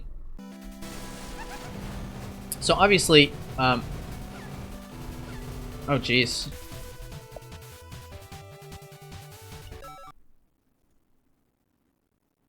I wonder. There we go. So Nick's headcanon is that Null is a woman and D13 is a man. I like it. My headcanon's a little different. I view them as like living biomechanical ships. But I still like Nick's take as well. I like imagining it both ways. That's what's fun about fan fiction like that. You get to see different people's interpretations, and they're just as fun. Your headcanon includes dating Iceworm. I don't think it's valid. That's not my real headcanon. That was just for fun. I just wanted to surprise you, Nick, with something that was spooky, but not in the traditional sense. Ooh. Burst, freeze. Oh man, shotgun fireball. Yeah, we're gonna go burst freeze. This is probably my favorite razor. How's it going, Shiro?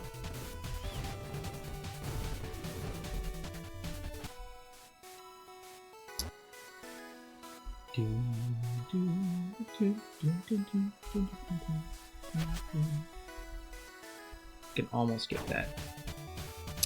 Good. Glad tomorrow's Friday. Me too. I am very glad tomorrow is Friday. Although I'm really busy tomorrow.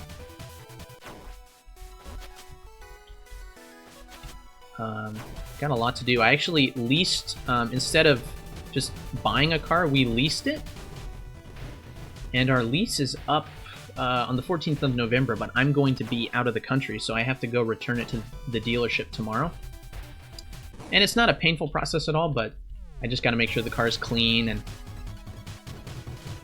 I got to go do that in the middle of the day tomorrow, and I got a bunch of work stuff to do tomorrow. So it is Friday, but it's going to be a pretty busy Friday.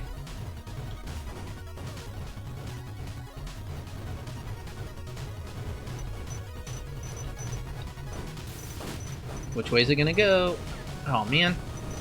It's almost flawless. By the way, there's more headcanon info I got for you if you ever want to hear some. Probably not tonight, as you might be too tired. I won't read any more tonight, but I definitely want to hear about it. You're always, you're always welcome to send it to me via Discord. Wow. What is this? Instant recall chariot freeze? Yeah, we're gonna take that, guys. Yeah, I imagine things have probably been really busy for you, Shiro. A lot of reporting to do with everything that's going on in California right now. I mean, there's always news, but with what's going on, there seems to be a lot more urgency about it. Have you had any interesting assignments recently? Oh, you were up at one of the fires yesterday, the easy fire? Okay. Wait, is that what it's called? Oh gosh, that was close. Oh man. Oh man. Got hit. But we got Damag. Triple burst. That's pretty nice.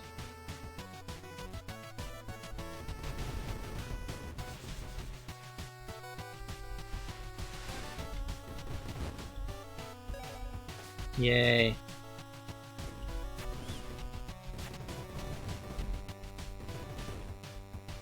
And here's our upgrade. Let's see what we get. What did we get? Ah, that's right. We got reserves, which is great. Fortune, please. Fortune, fortune, fortune, fortune. No. I'm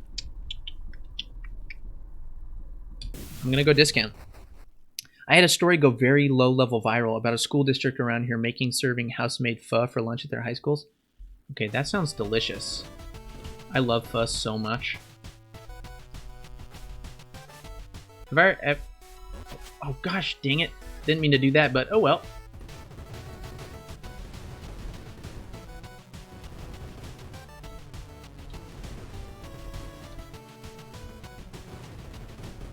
Have I told you about the pho shop? Oh, I'm tempted to get that too. There was a pho shop I went to in college all the time, Shiro. It was so good. And the woman who owned it was Vietnamese, and her husband was Taiwanese.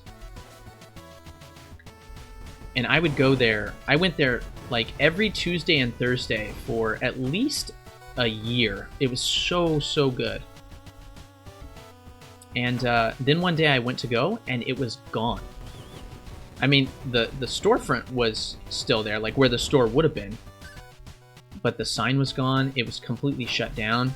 I asked all the people around it, like, hey,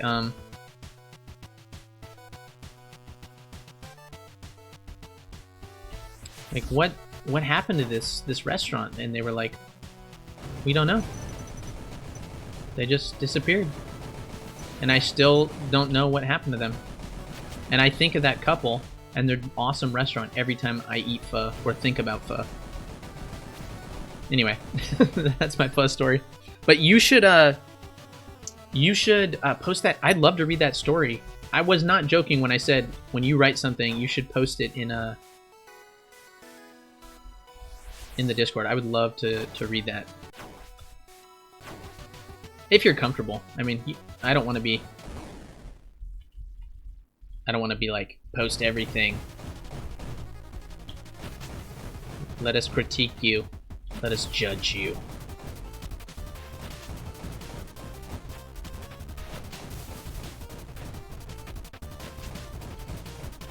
Oh man.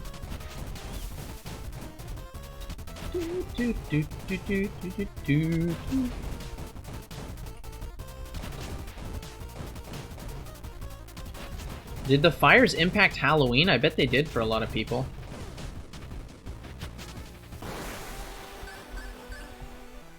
We bought everything. We got that. We got our secret. We're ready to go, folks. Posted in the food channel because it's a food story. Thank you. That's awesome, Shiro. Thank you. I will look forward to reading it later. There aren't a ton of people evacuated per fire. Okay. Yeah, you don't hide who you are, but, like, that makes sense because you're a journalist, so, like, you know, you're used to having your name out there.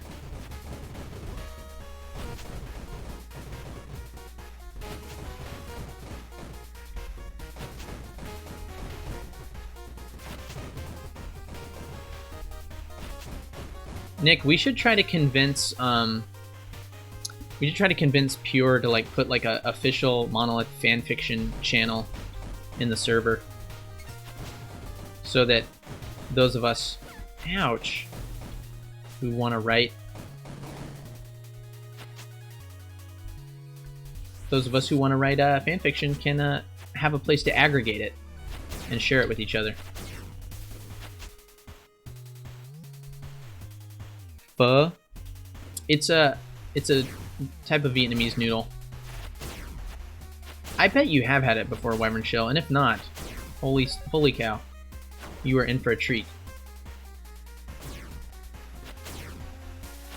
I saw a friend of mine sent me an article recently, Shiro, that was really funny because it said it was like a list of good signs and bad signs for Vietnamese restaurants and Chinese restaurants. And one of the things it said to look out for, like, if you, like, a bad sign for a pho restaurant is if it's called anything like what the pho, or yeah, just any play on words like that. It's definitely opened by Americans.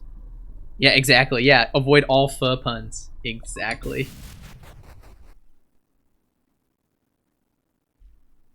Yeah. It was. You're right. It was Ali Wong. It was Ali Wong. Thank you. That was hilarious. I really agreed with it too.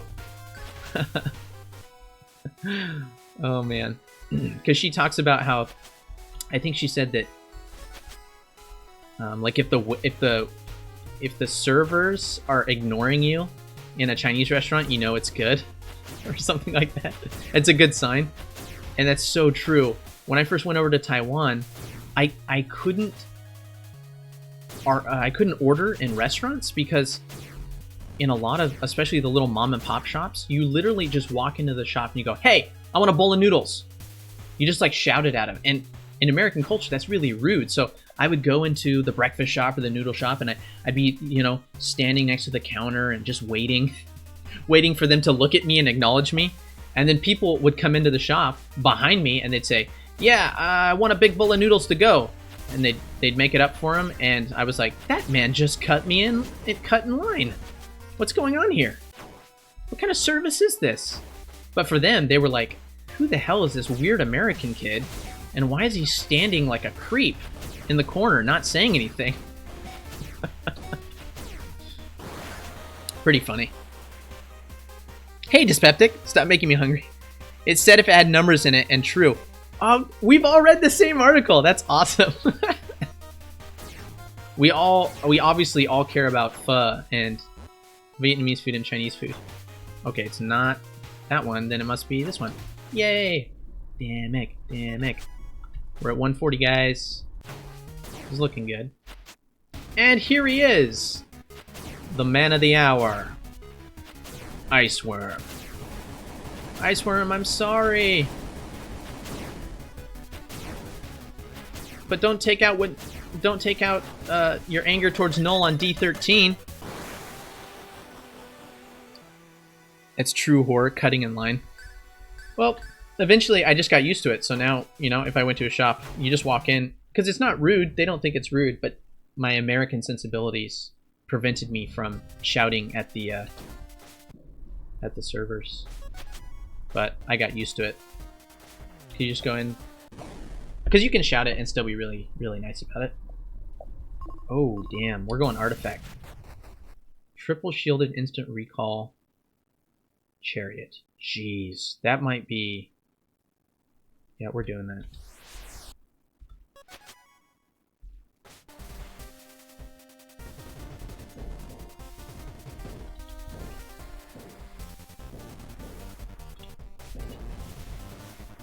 Woo, shield is really good.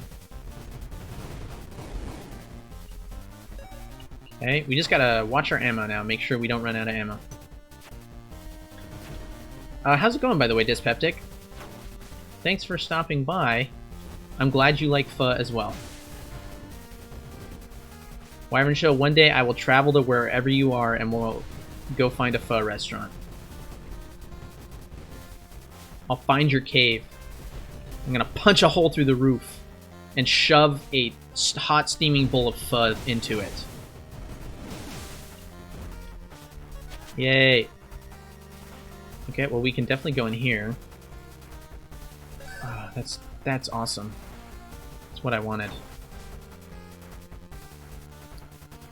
Yep, just exactly, sure, just cultural differences. And that's why, you can't judge things like that through the lens of your own culture because it won't make sense. So I used to get so tired of Americans being in Taiwan and complaining about stuff that's like, listen, like, I know as an American that makes you uncomfortable, but you need to understand why the people do this. It's just... Because Americans usually want it both ways. They want people of other cultures to be really accepting of of American customs, but then they're not accepting of other people's customs. And it makes Americans, not everyone, I don't want to paint with too broad a brush, but a lot of people I've met personally, it makes them look like gigantic assholes. Because they're like, you know, criticizing aspects of a culture that they don't understand at all, because they're trying to interpret it through their American mannerisms. I'm having slight mapping block trying to decide on a game to play instead. Also, it's 1 a.m. Yeah, it's almost 1 a.m. where I'm at. It's a cave on the 3rd floor. Chinese restaurants down here get lower Yelp scores because of service. It's not fair. Not that Yelp is fair. Yeah, but see, you in a way, sure, you could say that that's great, because that means that the people who don't know what good Chinese food is will not be bothering you. They won't go to the good restaurants.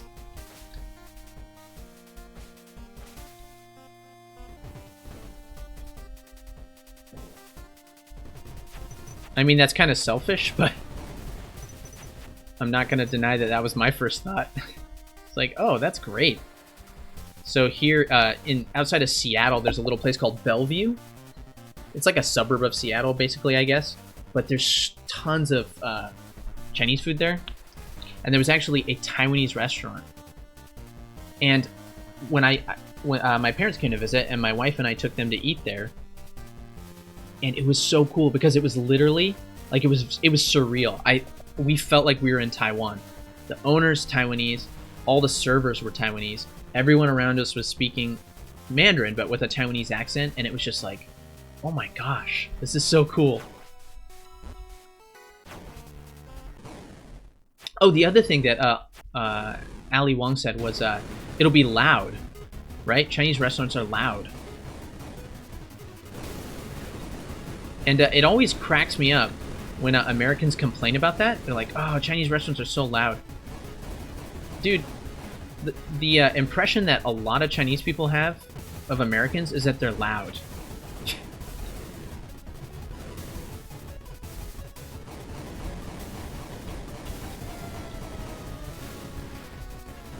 Woo, what's up? What's up, Firewall? That's right. Just flawlessed you, man. Thank you. Thanks for the, thanks for all the fish, Firewall. Common complaint, especially for dim sum restaurants, yeah. No, not necessarily Wyvern Chill.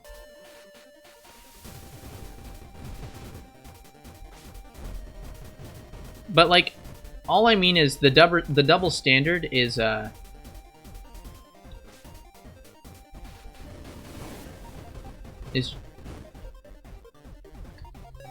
I don't know. I don't know if I want to go into it. I think I've made my points. There are some old school places that serve peanuts as snacks and stuff where you're supposed to drop the shells on the floor. There's a place like that in the US. It's called... what is that place called? Fuck, what's that called? Texas Roadhouse. Texas Roadhouse. Yeah. Texas Roadhouse has you drop peanut shells all over the ground.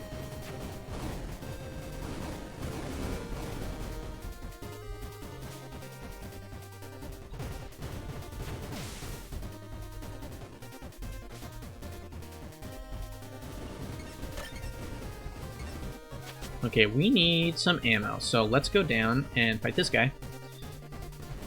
So I'm trying to think of a good equivalent to make my point. So, say for example, so in Taiwan they eat a lot of chicken feet, right? They eat chicken feet, and Americans might find that disgusting, but it's normal over there. And then over here, there's stuff that we eat that would really weird Taiwanese people out. But then a lot of Americans are like, what? No, that's not weird. You know, the stuff we eat, the stuff we do isn't weird. Just the stuff that, you know, isn't of our culture is weird. It's kind of infuriating. Hieronymus. A new local 58 just dropped?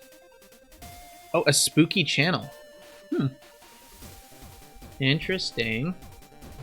Yeah, see, Shiro, you're spoiled because you're up.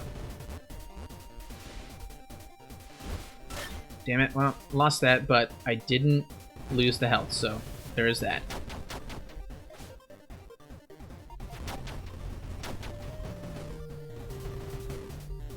You're where the good Chinese food is. There's a lot of really good Chinese food there. I mean, there is in Seattle too, but there's nothing local.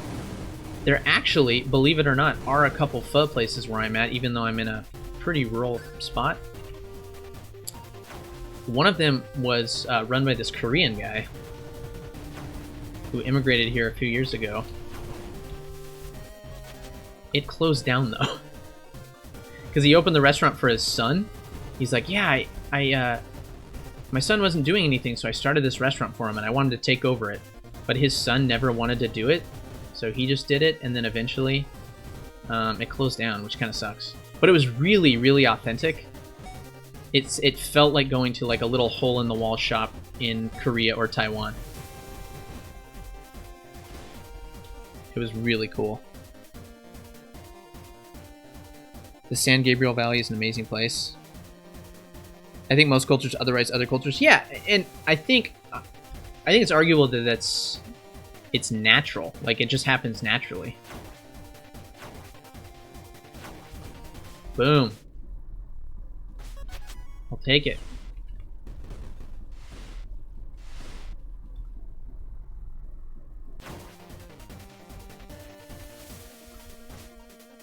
So it's not like, I don't know. I just wish people would think a little bit before they...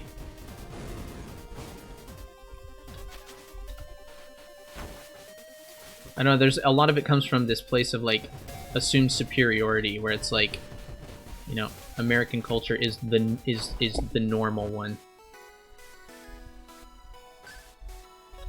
Wow, we are doing really well right now, actually, guys. So, here we go.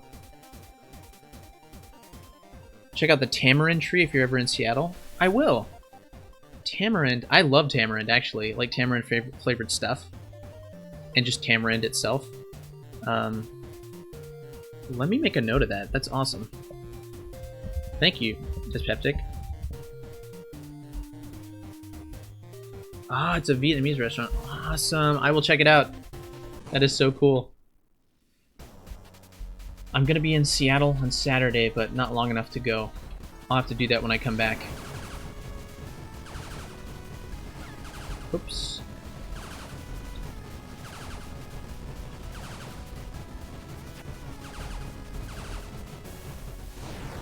Wow, this shield is really saving my butt.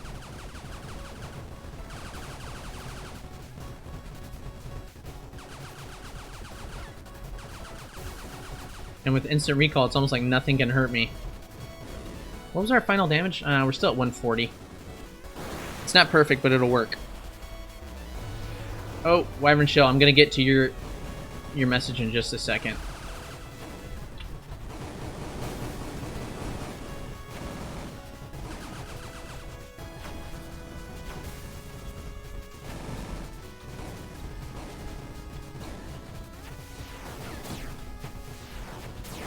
Got you.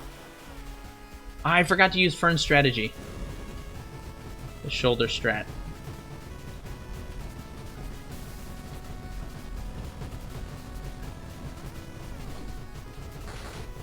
Sweet, I just needed... You know what I needed? I just needed to read Nick's story. There we go.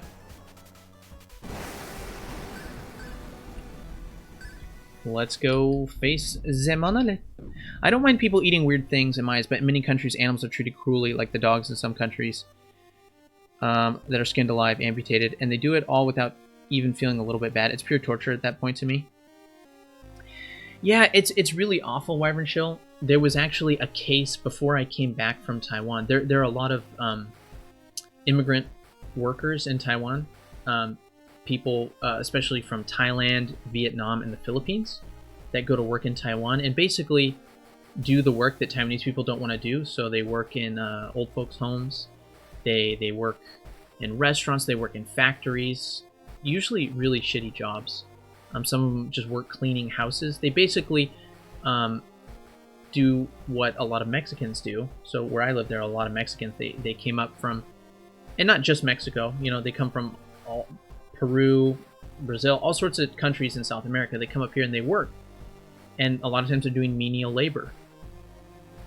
And there was a guy from Vietnam in Taiwan who caught a cat, and he killed the cat and ate it.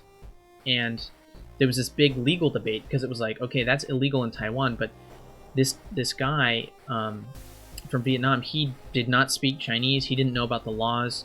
He was just there working a job. And while it's horrible, I agree with you. Like, I wouldn't advocate for someone doing that. I think you have to realize that in countries that have experienced extreme poverty, the reality is a lot different, right? So in Taiwan, one of the reasons they eat everything, you can, they fry chicken butts. You can eat chicken hearts, right? They eat every part of the animal because back in the day, they were so poor that they had to eat everything. So in some countries, the reason stuff like that exists is because of extreme poverty. So I totally agree with you. You know, I don't want people eating cats and dogs, and I think that eventually a culture and a country, as they move out of poverty, right, and they don't have to be eating everything that they can get their hands on, then they'll probably move away from that. But that's just my take. Not sure if they have tamarind dishes. Haven't been there since I was a kid, but it's really good Vietnamese dinner place as opposed to like just pho place, even though they do have pho. They've got a bunch of interesting stuff I haven't seen elsewhere, like these cinnamon meatballs with puffed green rice. Man, that sounds awesome. Thank you again for that recommendation, Dyspeptic. I will definitely go there, and after I do, I will give you a review. Other things are less offensive but still weird to us, like horse sashimi being a delicacy in Japan. Yeah. Sounds weird, but it was good. I had a bit of a friend's horse... I don't even know how to say that. Carpaccio while I was in Japan. Guess I can say I've eaten horse now. Oh no, it's understandable. Even here in Europe, people ate the cats during and just after World War II, but it's the extreme cruelty displayed. Kill it quick then. Oh yeah, no, I know what you're talking about. Like in China, they'll like cut open monkeys while they're still alive. Yeah. No, you're right. That there is some stuff like that that's inexcusable, where it's just people relishing in the torture of it, like torturing the animal. And in those cases, I couldn't agree more. I actually will never forget. I haven't seen a lot of animal cruelty like personally, you know, like in my life, like seen it in front of me. But there was one time as a kid, I was walking to, I believe I was walking to school. No, my mom worked at, she worked at the front desk. Oh gosh, we're gonna run out of ammo. She worked at the front, oh man. Oh, here we go. Oh, I don't have full health though.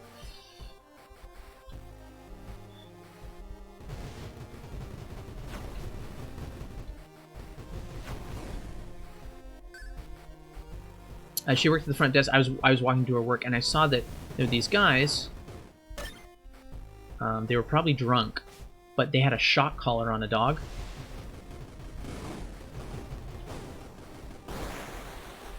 And they were just shocking the dog, and it would yelp, and then they would laugh. And I remember, even as a kid, I felt so disgusted.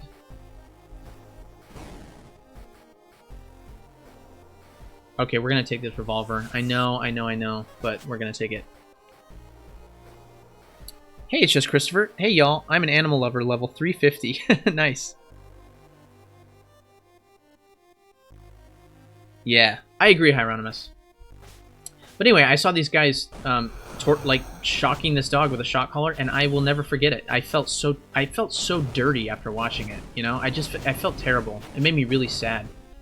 And I remember I went and told my mom about it right away. I was pretty upset about it.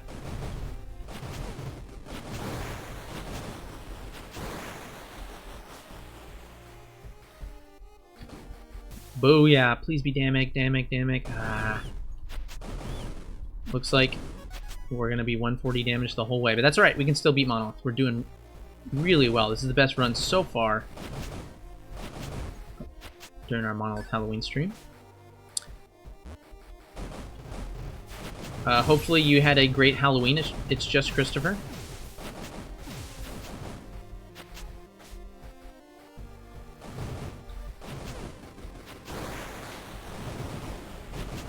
Knew you guys were coming.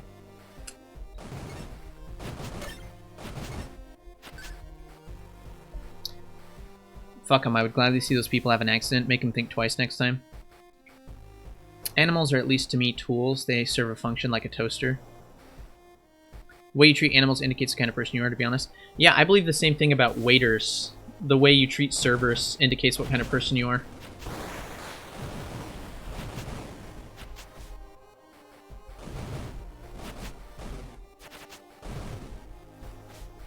Okay. Let's... Aha! Let's go this way. What's our maximum on that? 205. Sweet.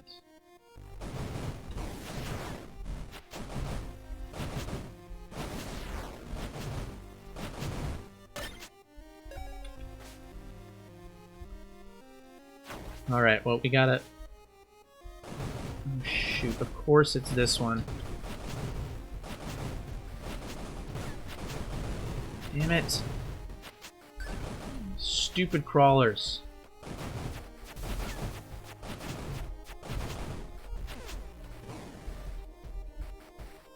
No, we're not gonna get ammo now.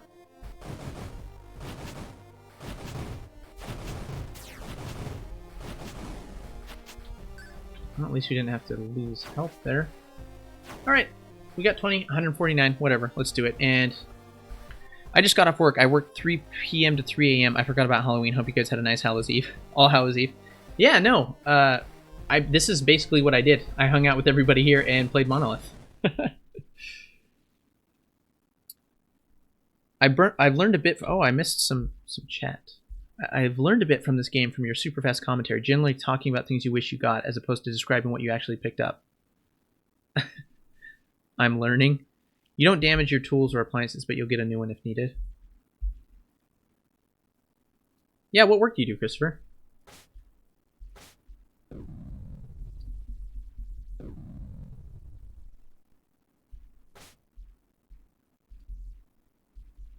Maybe I should comment more on what I did get. Okay, second try tonight. Let's do this.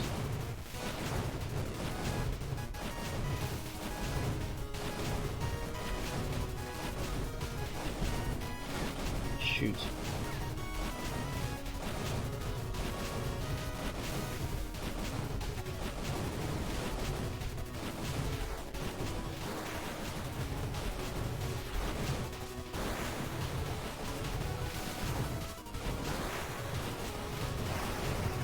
Jeez.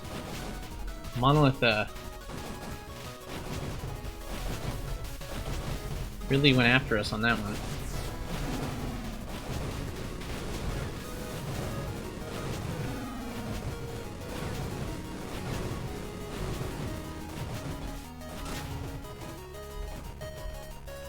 And we're already out.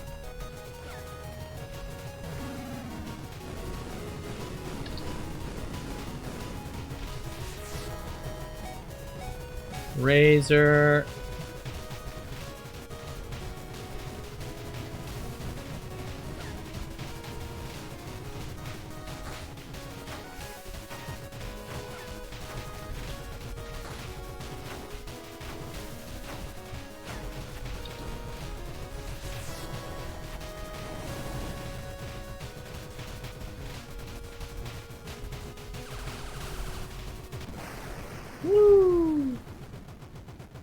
A little better this time around.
Woo! We did it!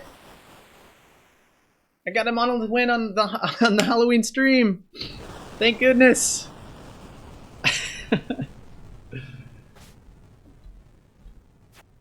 Thank goodness.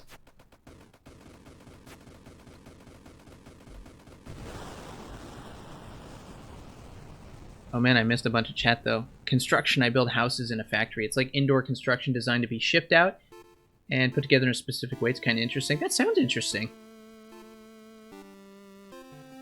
Oh yeah, you do need a capture card, Wyvern Shell. It's kind of a pain.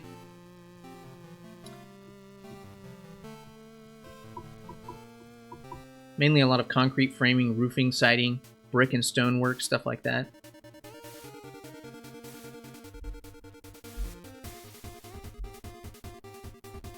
Pre-built houses stuff reminds me of the old Sears kits you could get back in the day. What I'm imagining, Christopher, I don't know if you played Titanfall 2, but there's this place where there's a level where they have it's like where, I'm stumbling over my words. It's like a military facility, and they fabricate these houses and stuff really quickly so that they can use them for simulations. It's pretty cool. That's what I'm imagining. I'm imagining you work in a place like that. Yeah, that does get pretty bullet helly, Shiro. I'm glad that like I can finally kind of feel myself. You know, some of those dodges, it's like, wow, that's muscle memory. I know the patterns really well. We just build the same 5 homes all over the country. People can pick what they want, tell us where they want it, add some extra custom stuff. That's where you come in usually, and ta-da! Their own little castle. I'm gonna make my own little castle someday. Yeah, that's cool. We all want our own little castle. I actually do want a little castle. I don't know why people want gigantic houses, personally. It's superfluous. You don't need that much space. Kinda, I know what you mean, but not near as high-tech and much more manual labor and hammers and nails involved. Oh, thanks, Wyvern Chill. Thanks for the GG. Boomers love McMansions.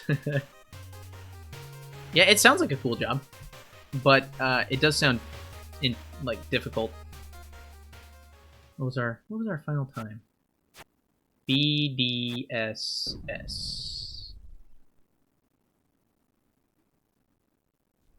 Rich Chinese love turning homes around here into palaces. Yeah, the Chinese are up in Canada too. I've heard stories about the mansions the Chinese have up there. Oh man.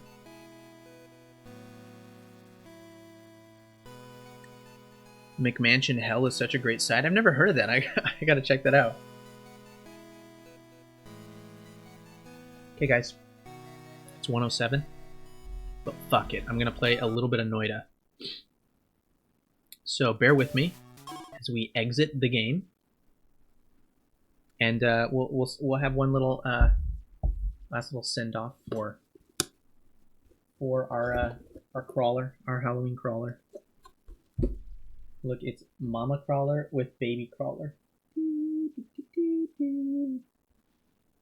But yeah, for anyone didn't see, this was my Halloween mask.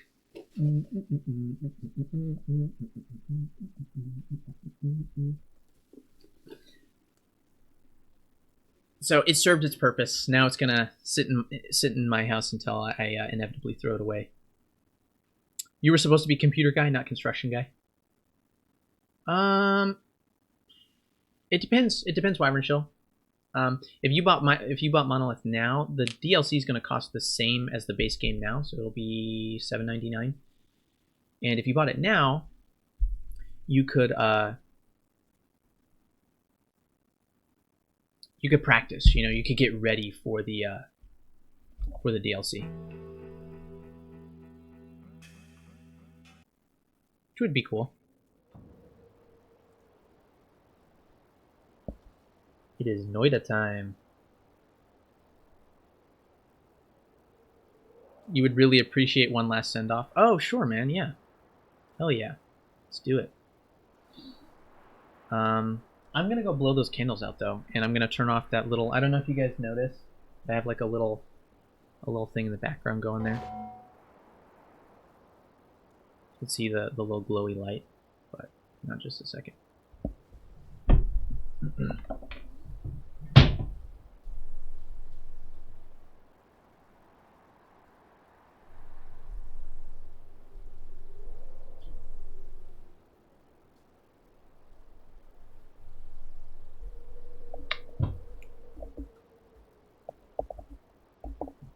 Okay, fair enough, Wyvern Chill. Yeah, if I would have known, because you had told me, I remember you saying, like, it's not your kind of game. Otherwise, I totally would have bought it for you when it was on sale. I really like sharing my games I like. So it looks like I'm a fire mage. I don't know if you've seen this, Christopher, but this is a very interesting game. I'd like to request... Super House of Dead Ninja someday. Whatever that takes, I'll cover it.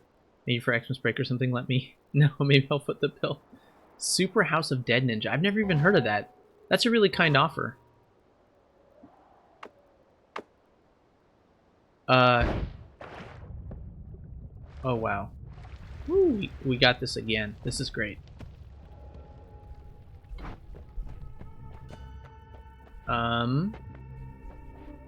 Yeah, that's really kind of you, Christopher, but I can take a look at it. I might be able to cover it.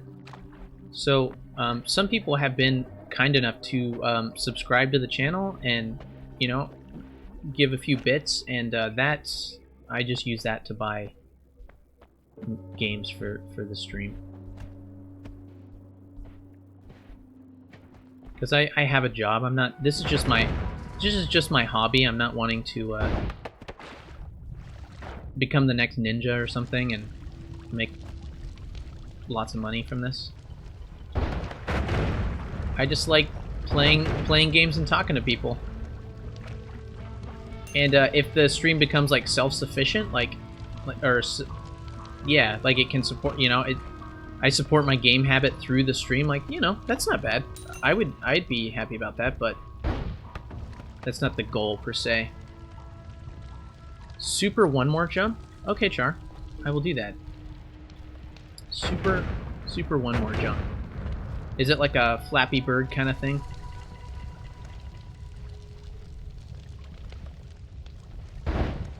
I love the atmosphere in this so much, and this is insane. Why is this so powerful? So we've got, Oil Trail, 2 Oil Trail, and then Slow Fiery Bolt. What is this? Magic Missile. Haha!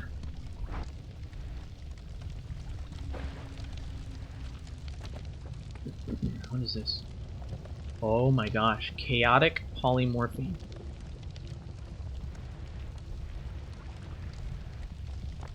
We do not want to touch that.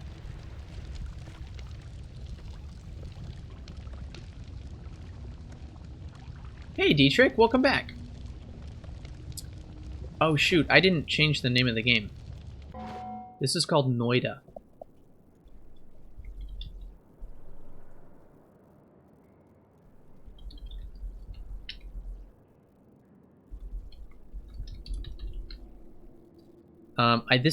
This is my second time playing it, Christopher, so I'm not super familiar with it, but it's a roguelike. I like to do roguelikes.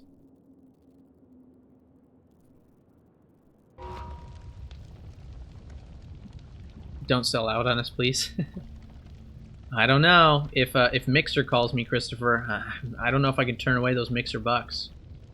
Berserkium. Freezing liquid fast. Slime flask. Berserkium.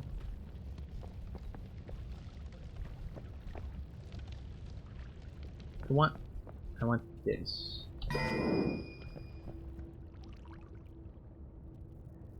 Yeah, I'll take that too.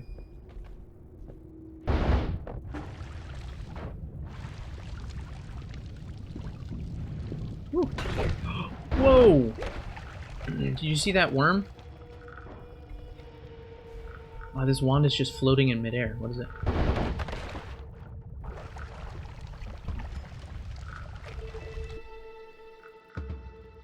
Firebolt with trigger 25, 25, 25. Picked up a new magic wand. You got your first win on Ziggurat? That's awesome. Oh, shoot. I didn't buy that, and now the sale's over. American Werewolf in London was hilarious. Well, that's good to hear. You know, watching a movie, like picking a movie that you've never seen before and watching it, and then it just turns into a really great movie, that's such a good feeling, you know? Is that guy still alive in there somewhere? Oh, okay, he died. So we're fireproof. And anyway, Christopher, so this is a roguelike. Think of it as like kind of like Spelunky, but it's... you're trying to get to the end. I think there's some big boss at the end.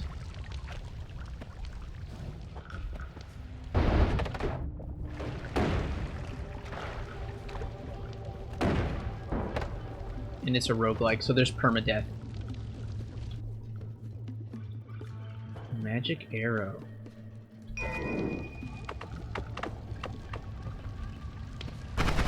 Oh, this is cool.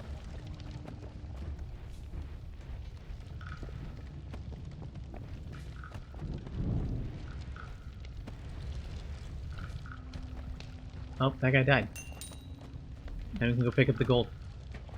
It's really cool, and it's simulated. It's every pixel is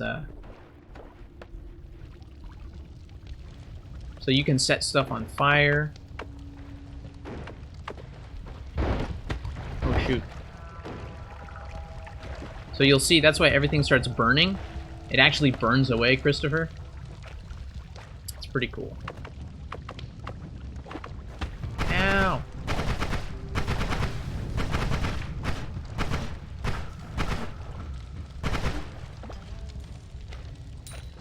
It's got a really interesting atmosphere and stuff. I like it. Like FPS Binding of Isaac. This is steam, and as it goes up, you can see it starts raining. It's pretty crazy. So water, if you step in water, you can see this little drop above you. So wet clothes protect you from fire. It's pretty awesome.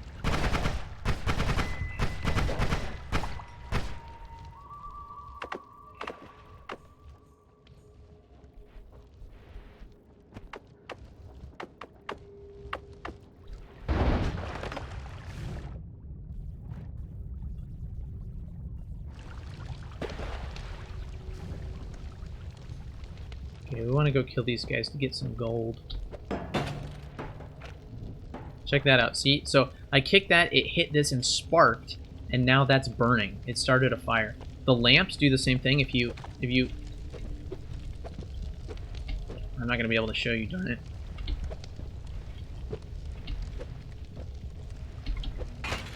There we go. So I kick the lamp, it starts burning too.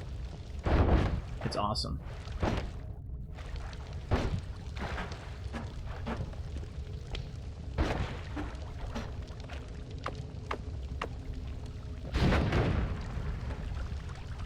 That just lets me blow a hole through this and make my way around the map.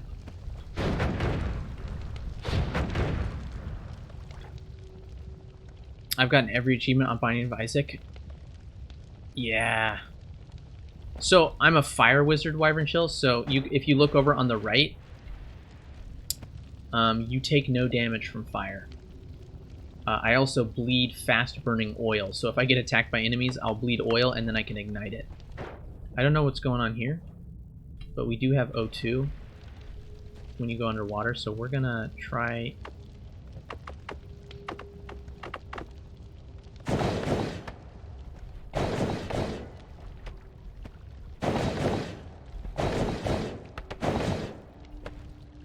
So another thing you can do, we got this big pool of water.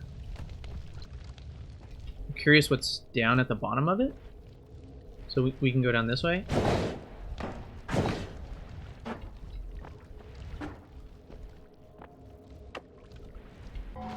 Whoops. Woo. And we can blow a hole in the wall. And all the water just comes pouring out. It's hitting the fire, though, and becoming steam. It's called Noita. N-O-I-T-A. You'll see it right there, but I'll type it up here anyway. Yeah, so check this out. When you pick up different spells, you got your spells up here, Christopher. You can assign them to the magic wand. So this wand has these 5 slots. This one has 5 slots as well. This one only has 2. This one has 3. And you can mix and match at random. It's really, really fun. So there's a lot of customization. There's a lot of different ways you can tackle certain problems.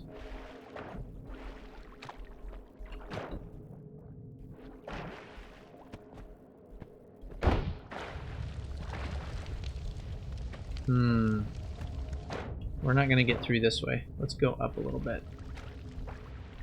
It's pretty wild. And that's why, you know, people have been talking a lot about it. Rightly so. It's an early access game. The only early access game I've ever bought, actually. Because I think it's worth it. Oops, sorry, buddy.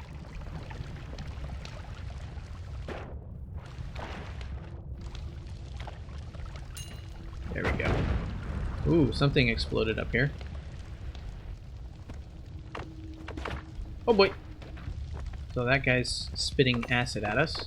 We don't want to get hit with that.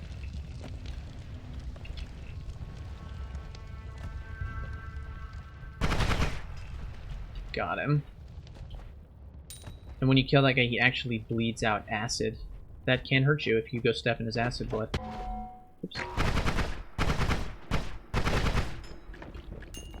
That guy. Oh, here we go. Here's a chest. Let's see if we can't.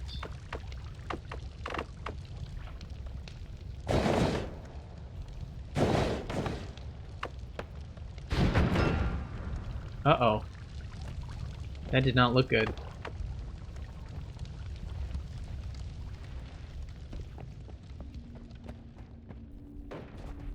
So this is oil. So if we light it on fire, the entire thing will burn up. Yeah, it's a really cool game. And again, it's in early access, but I think it's worth buying right now. It was, I don't know, I think it's 18 bucks or something. It's wild. And one of the things that I like about it, it's very much like Monolith in that you're always picking up different wands so you can compare. This is torch, lights your way. You don't want that. Don't want it.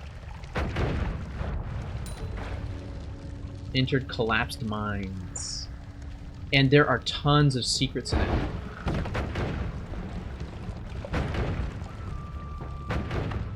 We got a fireproof enemy over here. Ah, got him.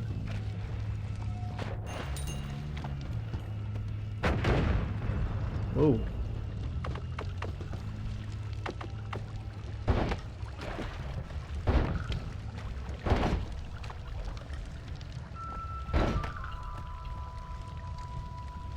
If that thing explodes, it might send that rock flying.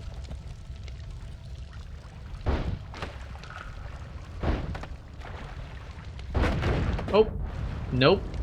But it did blow a huge crater right there. Oh gosh. It's a little frog. There's another one. Burn, frog, burn. Now all this wood is on fire. Yeah, oil lights right up. Being fireproof is pretty amazing. What else do you lick sometimes? What else do I like sometimes? Game-wise, you mean? Oh gosh, somebody's shooting. Eat fire.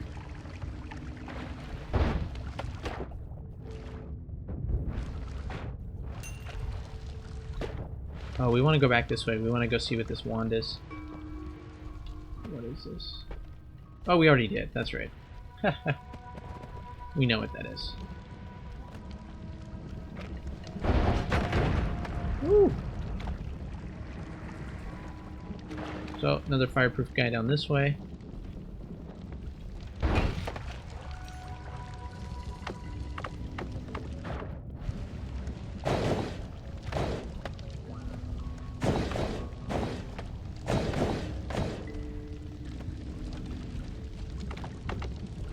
This guy's fireproof, so...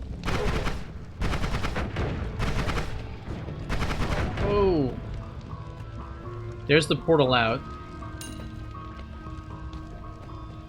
Oh, that's lava. Picked up extra max health. Increased maximum health to 125. That's good. Entered Holy Mountain. So let's go ahead and jump into the portal so we can show you guys what happens in here. So this is the in-between stage. You get full health regeneration. And you get spell regeneration, which some of your wands, if you look at them, so this one it's unlimited. I can just cast over and over. This one has two of, it has uses remaining. So some of them you can't use you can't use infinitely. So you pick this up and then it recharges it. And then there's shops. And let's see. Oh, this is really good. So this is Black Hole, a slow orb of void that eats through all obstacles. It always casts. This is good. Unlock the Vampire and Sun on my first try in Ziggurat as well. Today feels good. That's cool, Dietrich. I gotta... Aim dodge getting better. I gotta try that. I want to drop...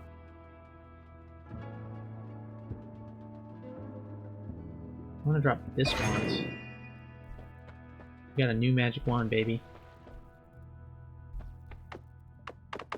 I can only cast it 3 times, but that's okay. That one's really useful.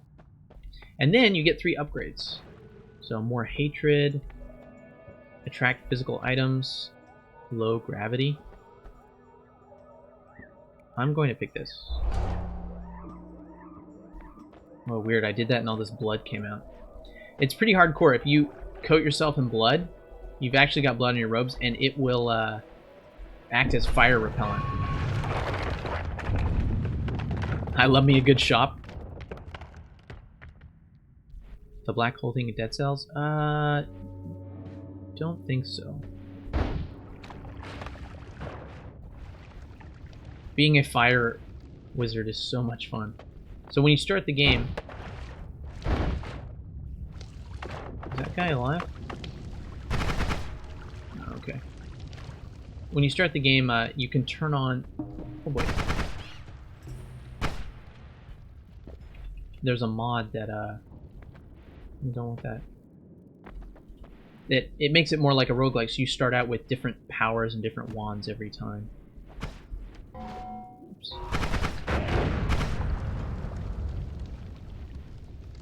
That guy had a magic wand that he was wielding to kill us. Ooh, this is great.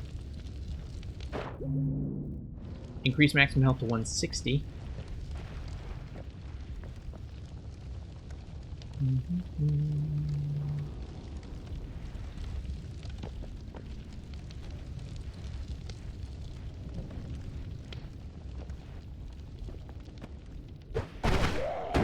Ouch. Got me with this little Molotov cocktail.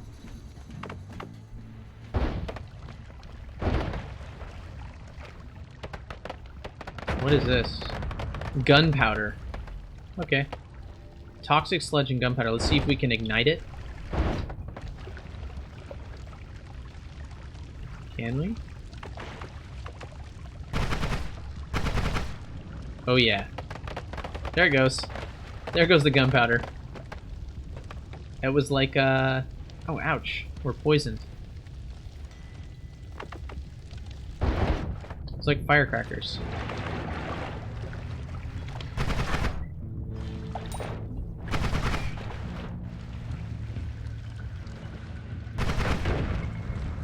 Oh boy.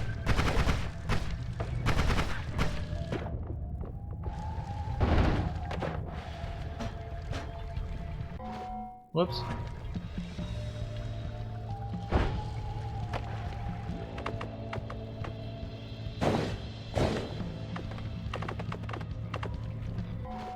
Darn it, sorry. I keep clicking out of the window.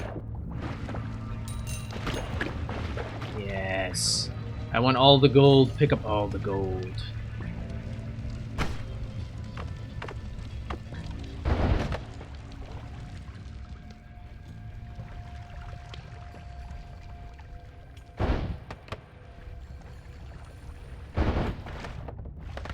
What is that? Oh, it's a nest.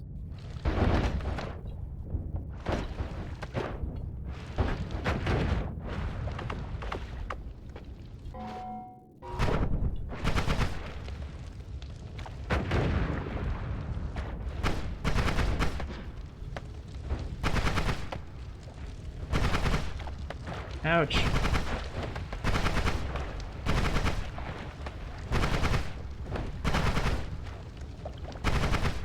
There we go. Got that nasty hive. Ooh! Ouch. These things are mean. Ouch. Give that guy a little surprise.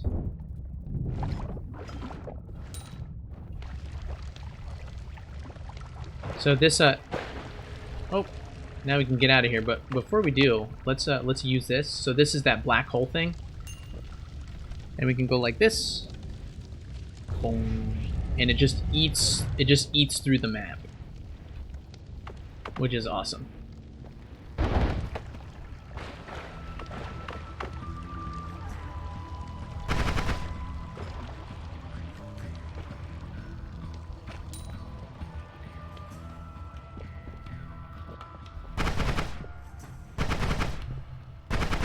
I can actually damage this thing.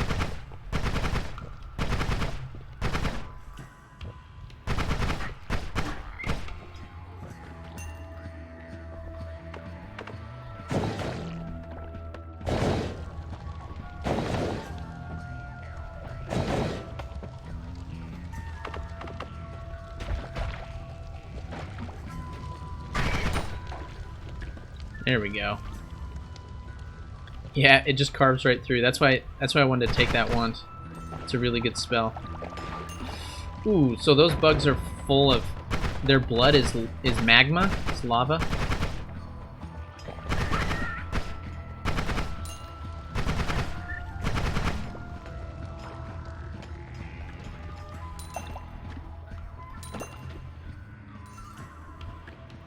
And when you mouse over something, it tells you what it is. So this is a coal vein.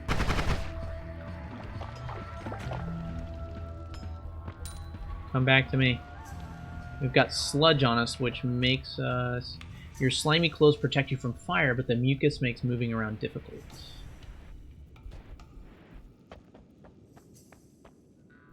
Ooh, it suddenly got very quiet. What is this? Gunpowder. You know what we gotta do.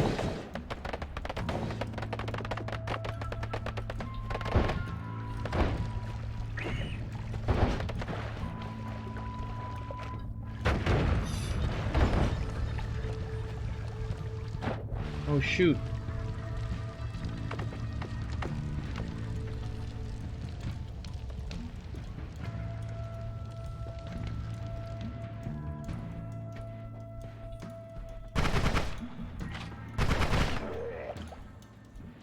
So I'm just collecting as much gold as possible.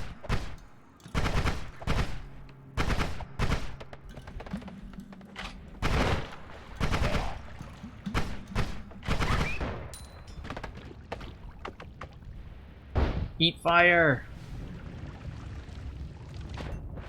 Got him. That's gonna blow up. This is one of the coolest games you've seen in a very long time. Well, that's good. I'm glad you could see something interesting after work.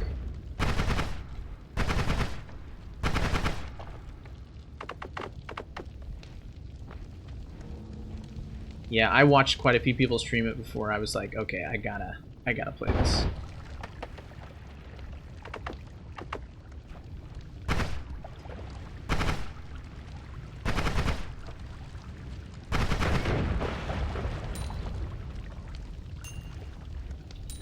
Awesome.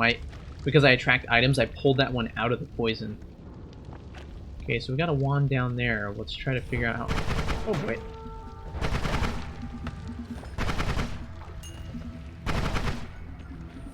What is that?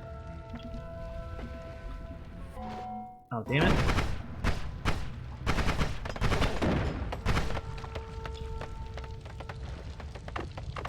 We're just gonna send endless fire down to get that guy.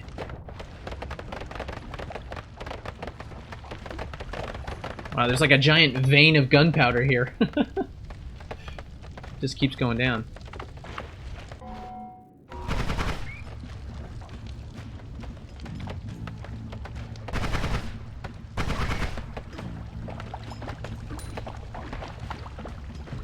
Wow, that's really what happened. The gunpowder went all the way down here and it just kept on crackling. We're moving really slow though because we're covered in slime.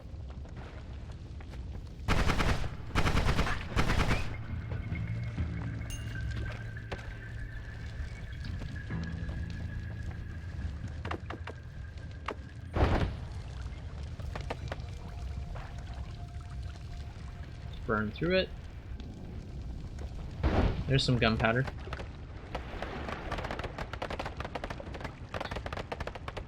Yeah, Noida.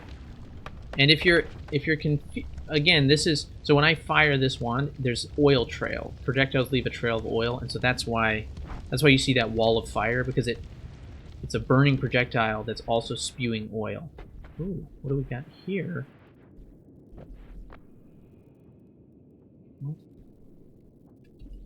What is this? Summon egg? Call a familiar to your aid? That sounds awesome. Triple scatter spell. Yeah, let's take this.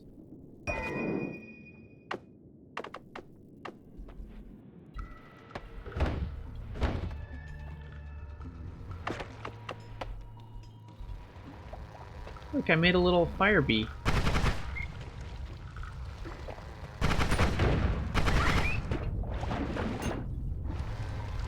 Oh, there's some gold over here too. Do they just stay with me now until we die? That would be awesome.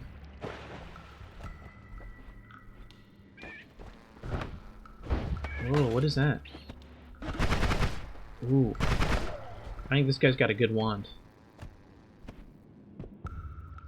Whoa, what is this? Excuse me. Bubble Spark. A bouncy but inaccurate spell.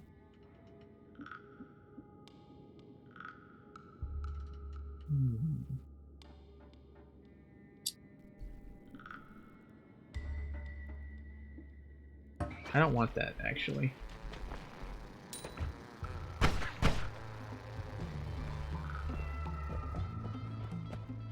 And the music's really good, really atmospheric. Oh, ow. That's not my familiar. That's not my familiar.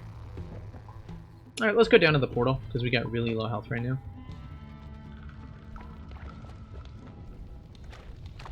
Or we could try... Yeah, we're gonna get this wand. Oh, we don't even have... Awesome. Oh my gosh, what is this?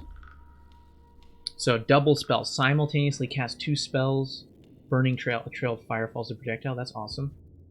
Projectiles leave a fiery trail of particles. And then summon egg. Cool. This looks amazing. You can only do it twice, but let's see. Whoa! We just summoned some sort of eldritch horror. This guy's got a wand.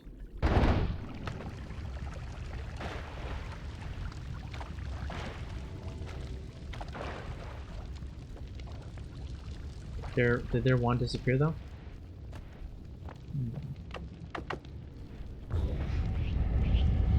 Whoa, a shop. These must be spells.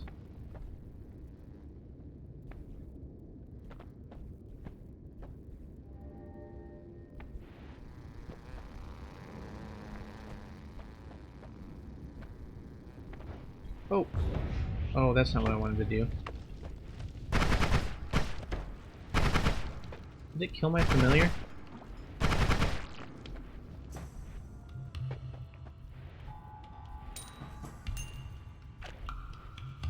I don't want to buy any of that. Not yet.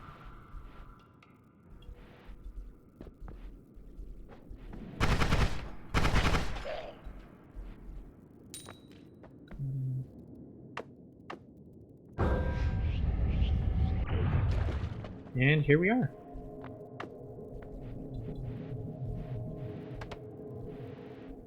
Yeah, this is where I came. Let's go. Let's find out what the next level has in store for us. So, this is good because we had 36 health. Spells are recharged.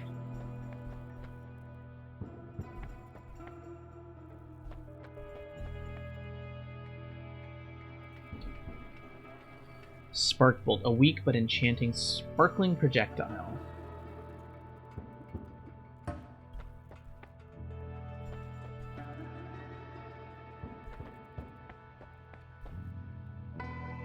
Yeah, I don't want any of that. I feel good with what we've got, so we're just gonna keep going. Let's go check out our upgrades.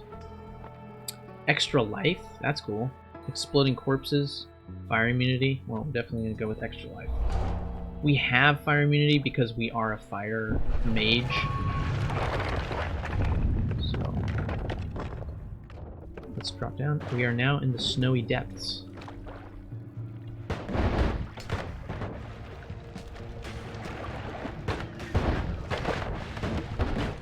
Holy smokes.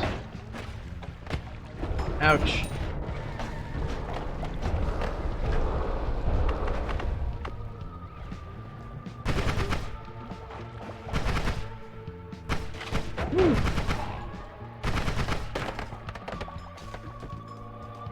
Okay, so that stuff hurts us. Whew, these guys are relentless. I was a necromancer in Diablo 2 back in the day, and my skeleton army looked cool, but minions usually suck. And that's hard for me to admit. Well, none of your minions are here, so they won't be offended, Christopher. Whoa, what is that guy?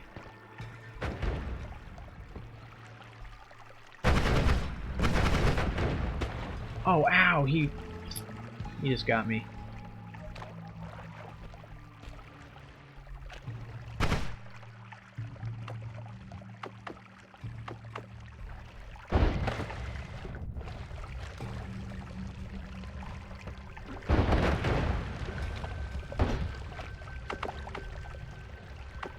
It's like some sort of a floating rock. Ooh, there we go.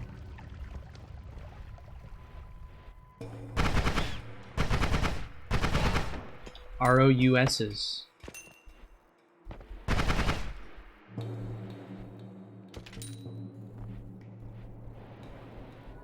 Oh, is this wood? It is wood. That means we can burn it. So let's take out our fire and watch it go to work. Never mind, I guess it's some sort of enchanted wood. Because it's not burning.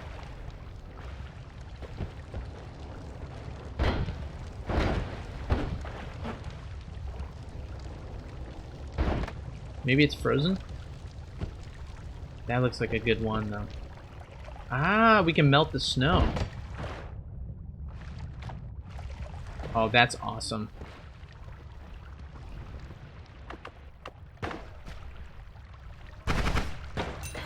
Oh boy. Hello, sir.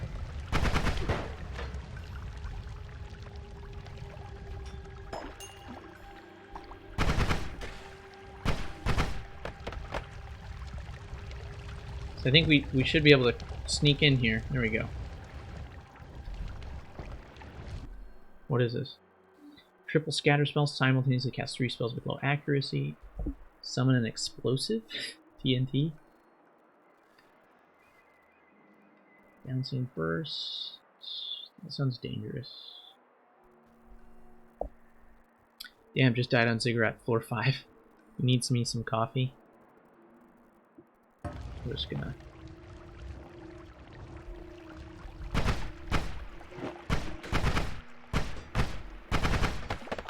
There we go.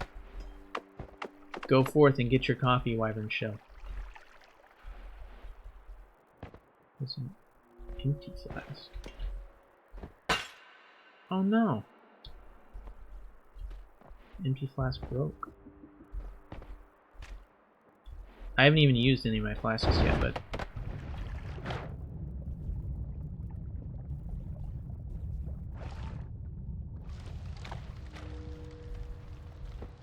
Ooh, what's this? There's magic wands lying all over the place.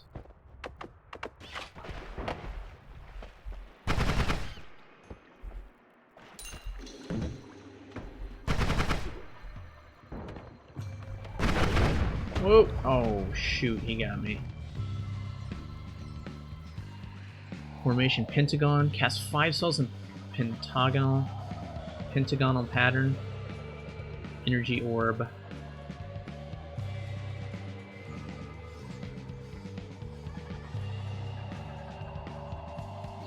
I'm gonna try that, but first I want to use this guy up.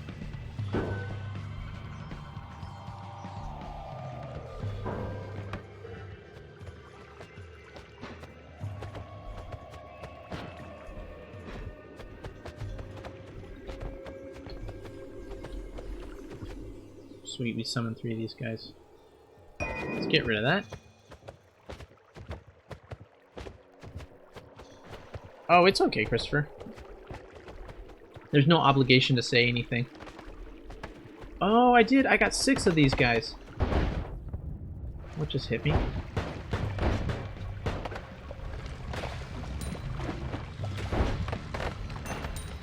I agree, Hieronymus. The particle effects are really cool. Also, I'll be back in a bit, but if the stream is done by the time I return, I hope everyone has a wonderful Friday and a wonderful weekend. Well, thank you. Thanks for being here, Hieronymus. I appreciate it.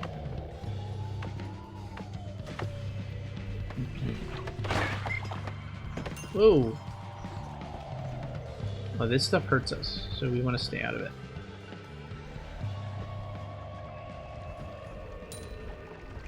See, yep, just got.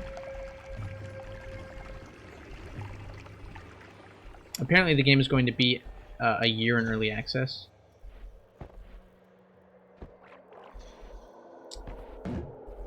You'll wait then? Yeah.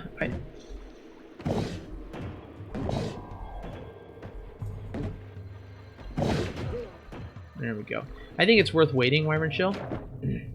But I think part of the fun of this game is just experimenting as well. So...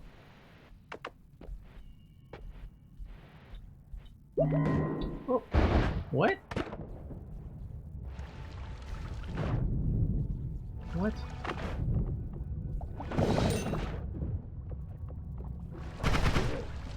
Now we got guys spawning in here.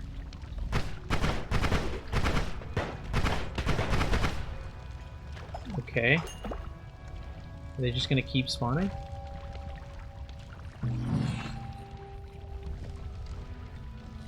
What is this? Summon decoy deer? Oh, whoops. Fly downwards, rock, circle of acid. I don't want any of that stuff. What's this? Slime blood? Don't know what that does. Electricity immunity? Faster movement. Yes, now we're a faster witch.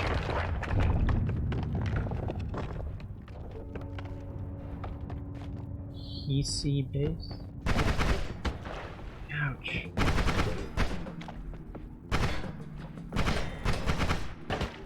Oh gosh.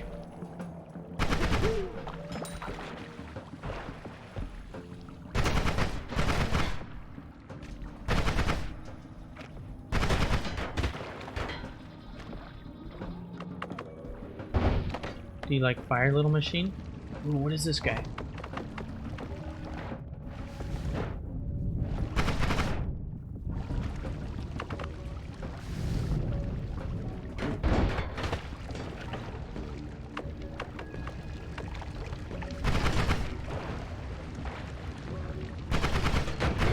There we go. I think these guys have fire immunity, because they're burning for quite a while.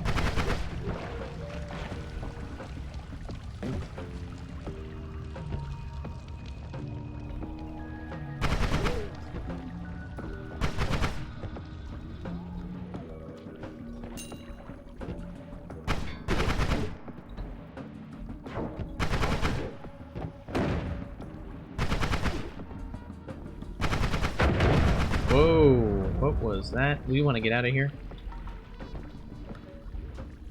Because that might hurt us.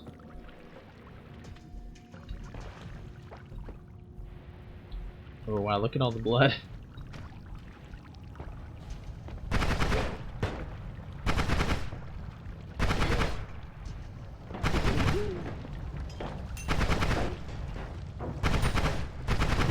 It's fun because you're using magic wands, but you're basically using them as a... Oh, ouch.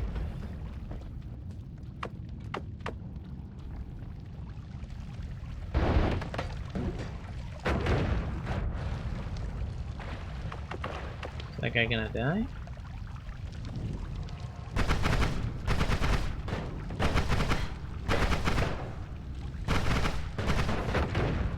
Oh, wow.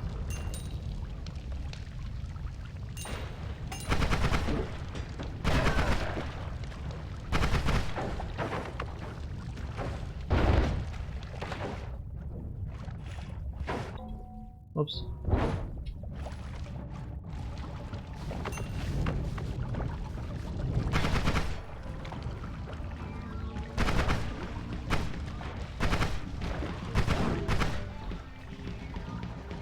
Wow, there's a lot of bad guys.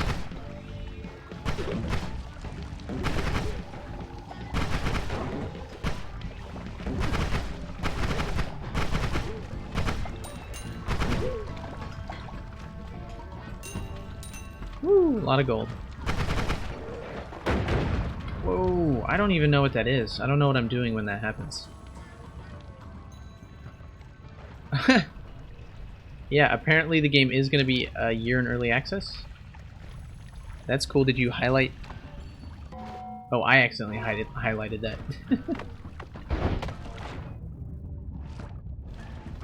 What is this music? What did the music become?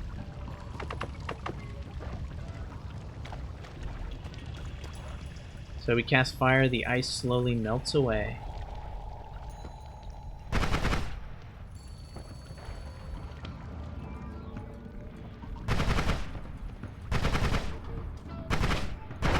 Ouch.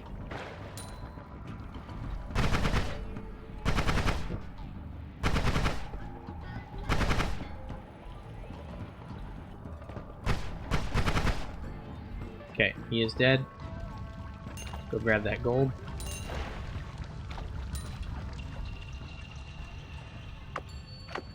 What are my potions? Invisibilium. Freezing liquid flask.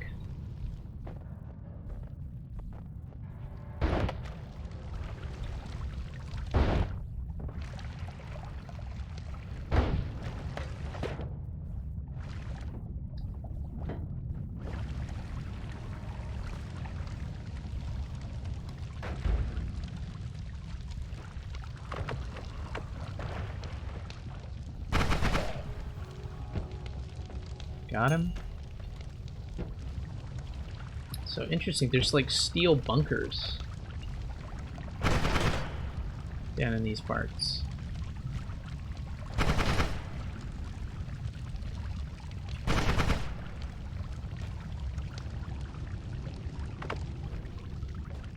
But I forgot we have this, so we could just go like this.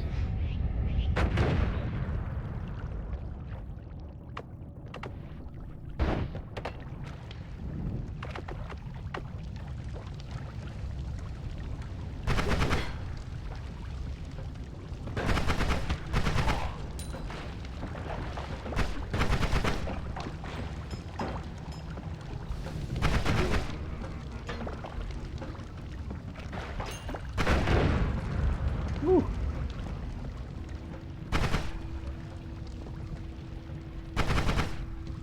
It's getting real dangerous. Got 10 HP left. Oh, check that out.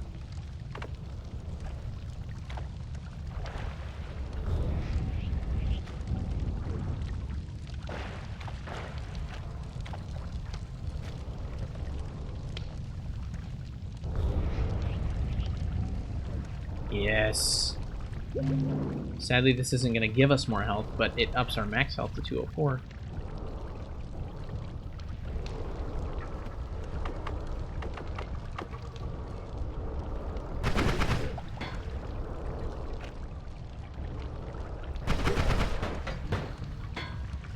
Uh-oh, what is going on?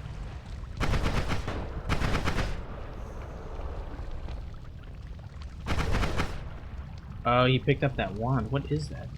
Blood mist. I don't even know what that does. Gotta wait till it fades and go. Let's grab this. Blood mist. A cloud of blood mist. Okay. Matter Eater. Causes the projectile to destroy the environment as it flies. Okay, that's cool. We're gonna take it. Ooh, look at that.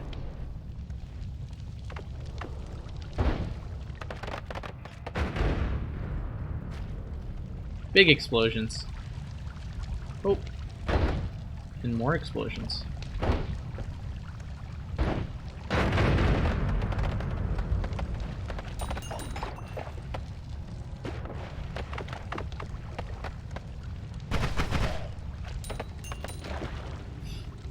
What just hurt me? Oh, it's that stuff.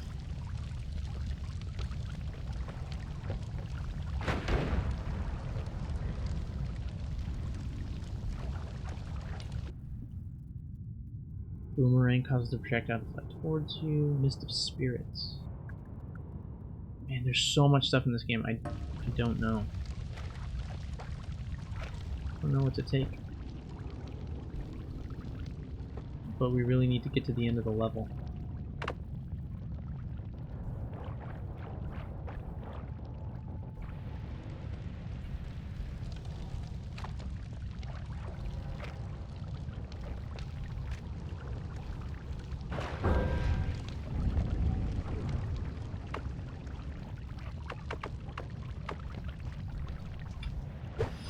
Oh. Oh.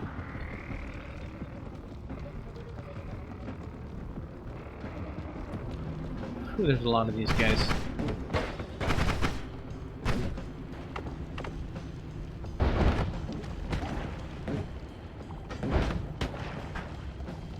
That's right, I forgot I had the extra life.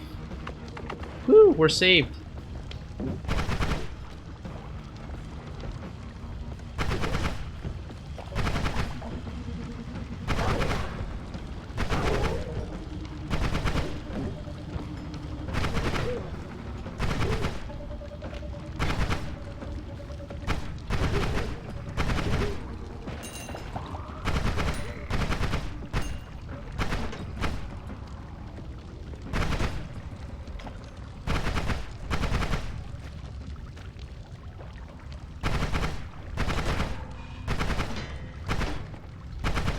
Go down. I'm just gonna knock it down this pit.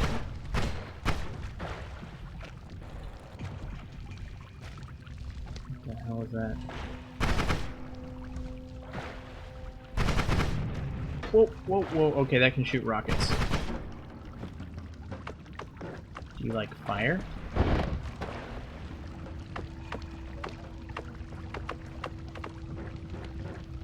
This is crazy.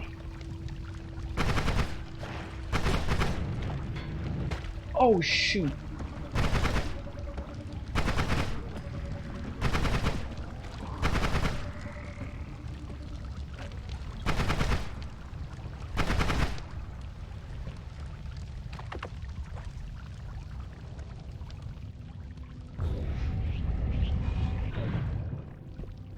Maybe there's health in here? Open a treasure chest. We got a spell.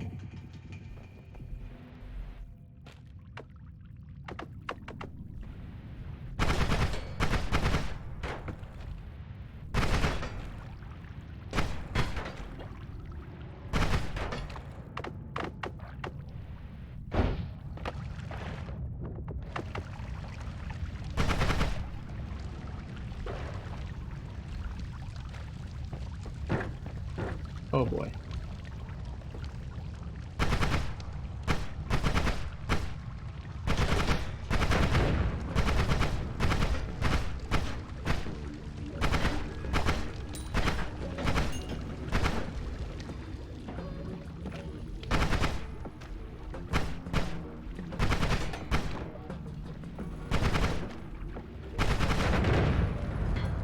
Finally.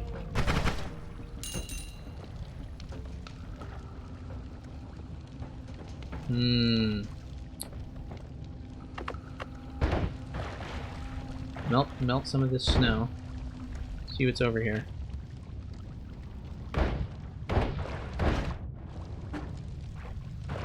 Oh, there we go.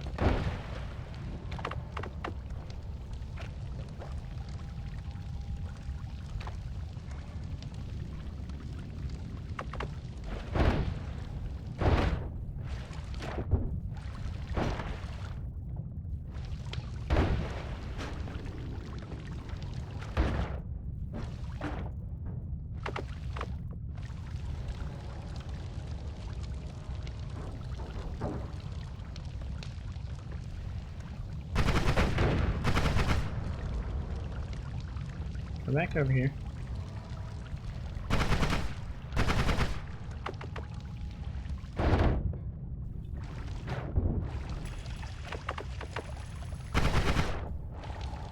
That guy, that's really cool. I was concealed by the fire. Oh, ow.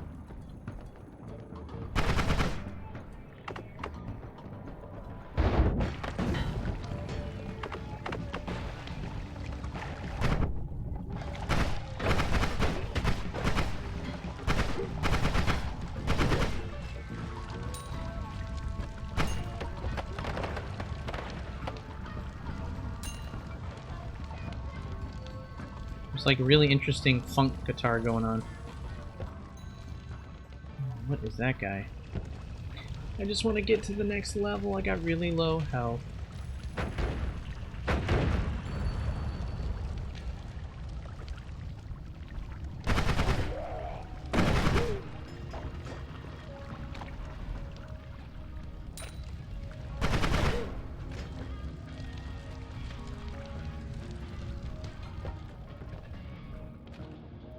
There's a...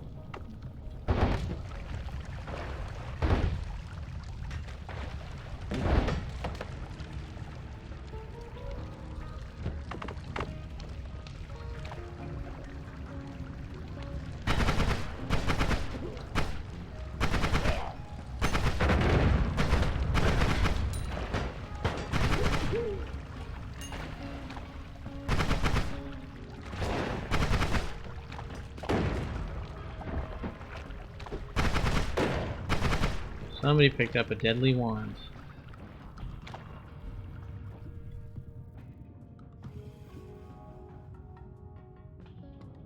Oh, heals whatever it hits except the caster? Well, I don't want that then.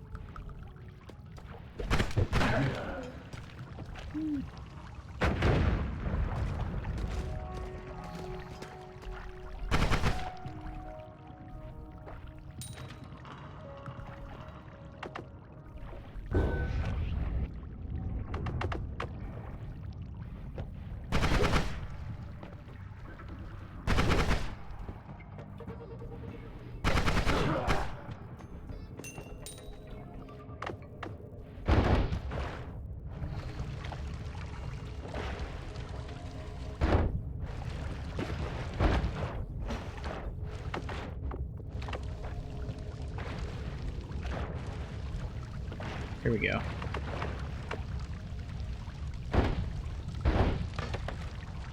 Oh, whoa. Toxic sludge.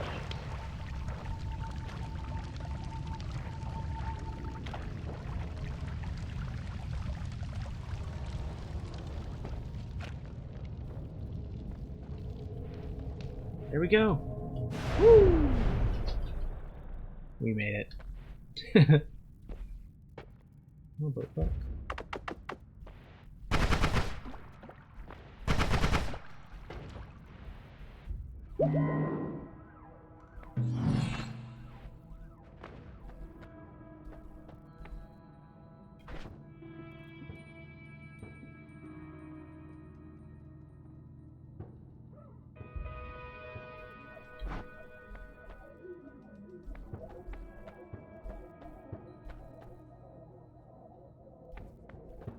Large magic missile, yes.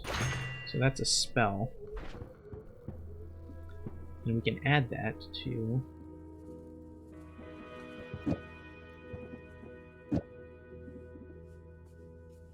Oh no, we don't want to do that because then that limits it.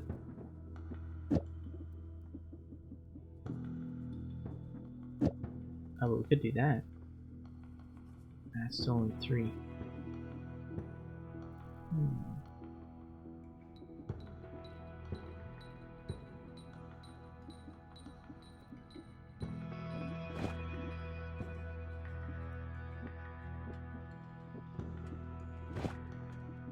No, okay, don't want to do that.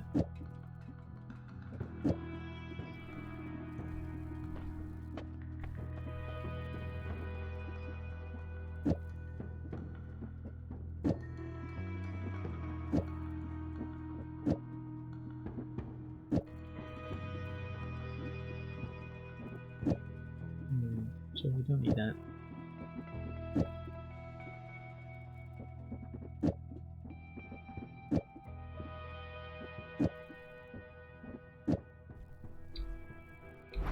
Let's take a quick little peek at this next level.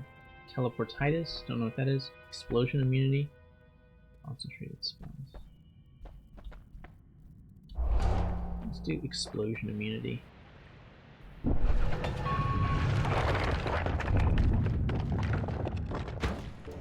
Whoa! Oh gosh.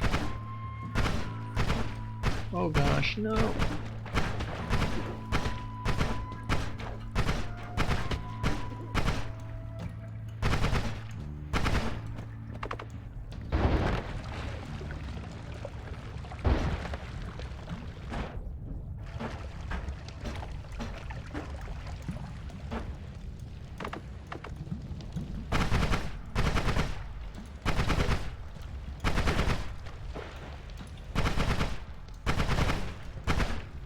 Wow, that's a nasty spider.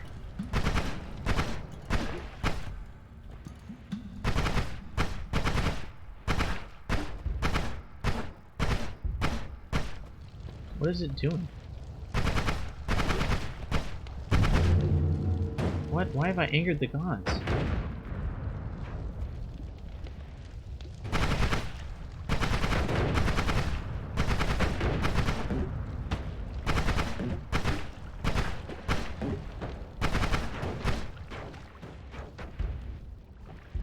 Whew. Everybody here is very powerful. Oh.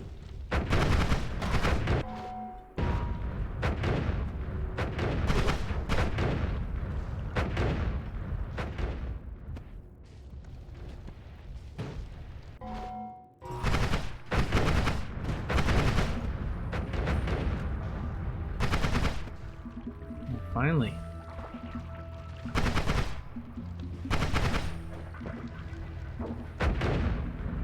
Got grenade launchers.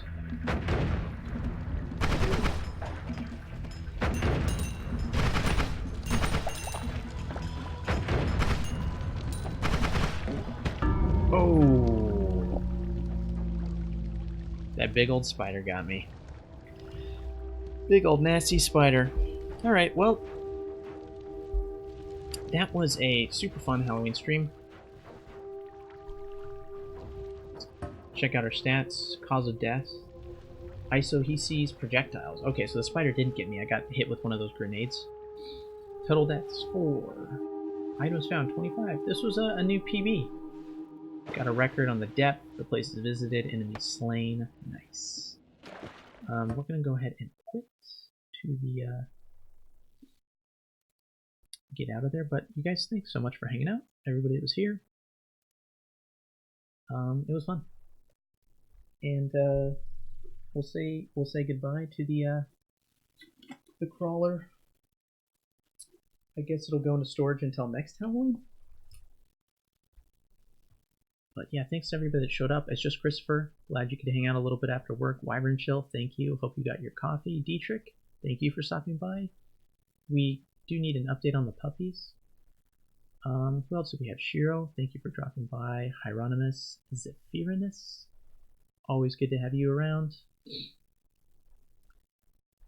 Who else? We also had Snow Crash. Dyspeptic stopped by and recommended an awesome restaurant. Thank you. Who else? Gosh, I know I'm gonna miss somebody. Nick, of course. Thank you for writing those 2 stories and for being here.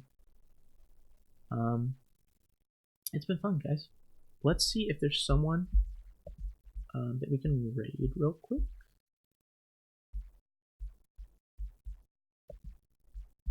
See if there's anyone playing.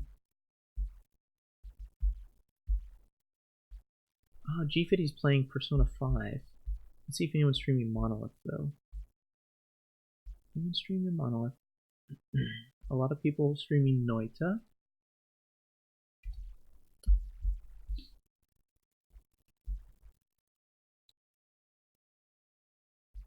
Let's go raid Strawberry Rose Garden real quick. Playing the Elder Scrolls of Oblivion.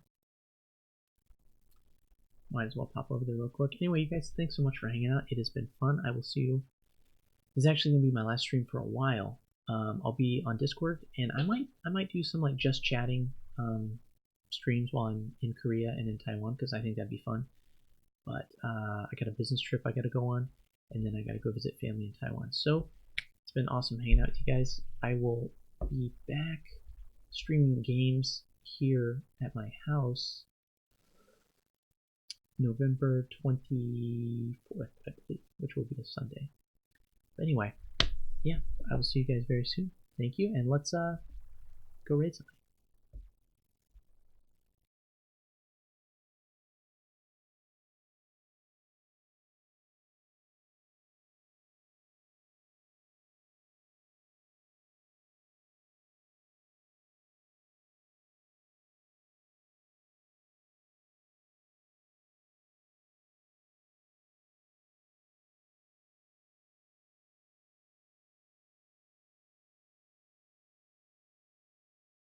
We go. And that works. Cool. I'll send you guys over there.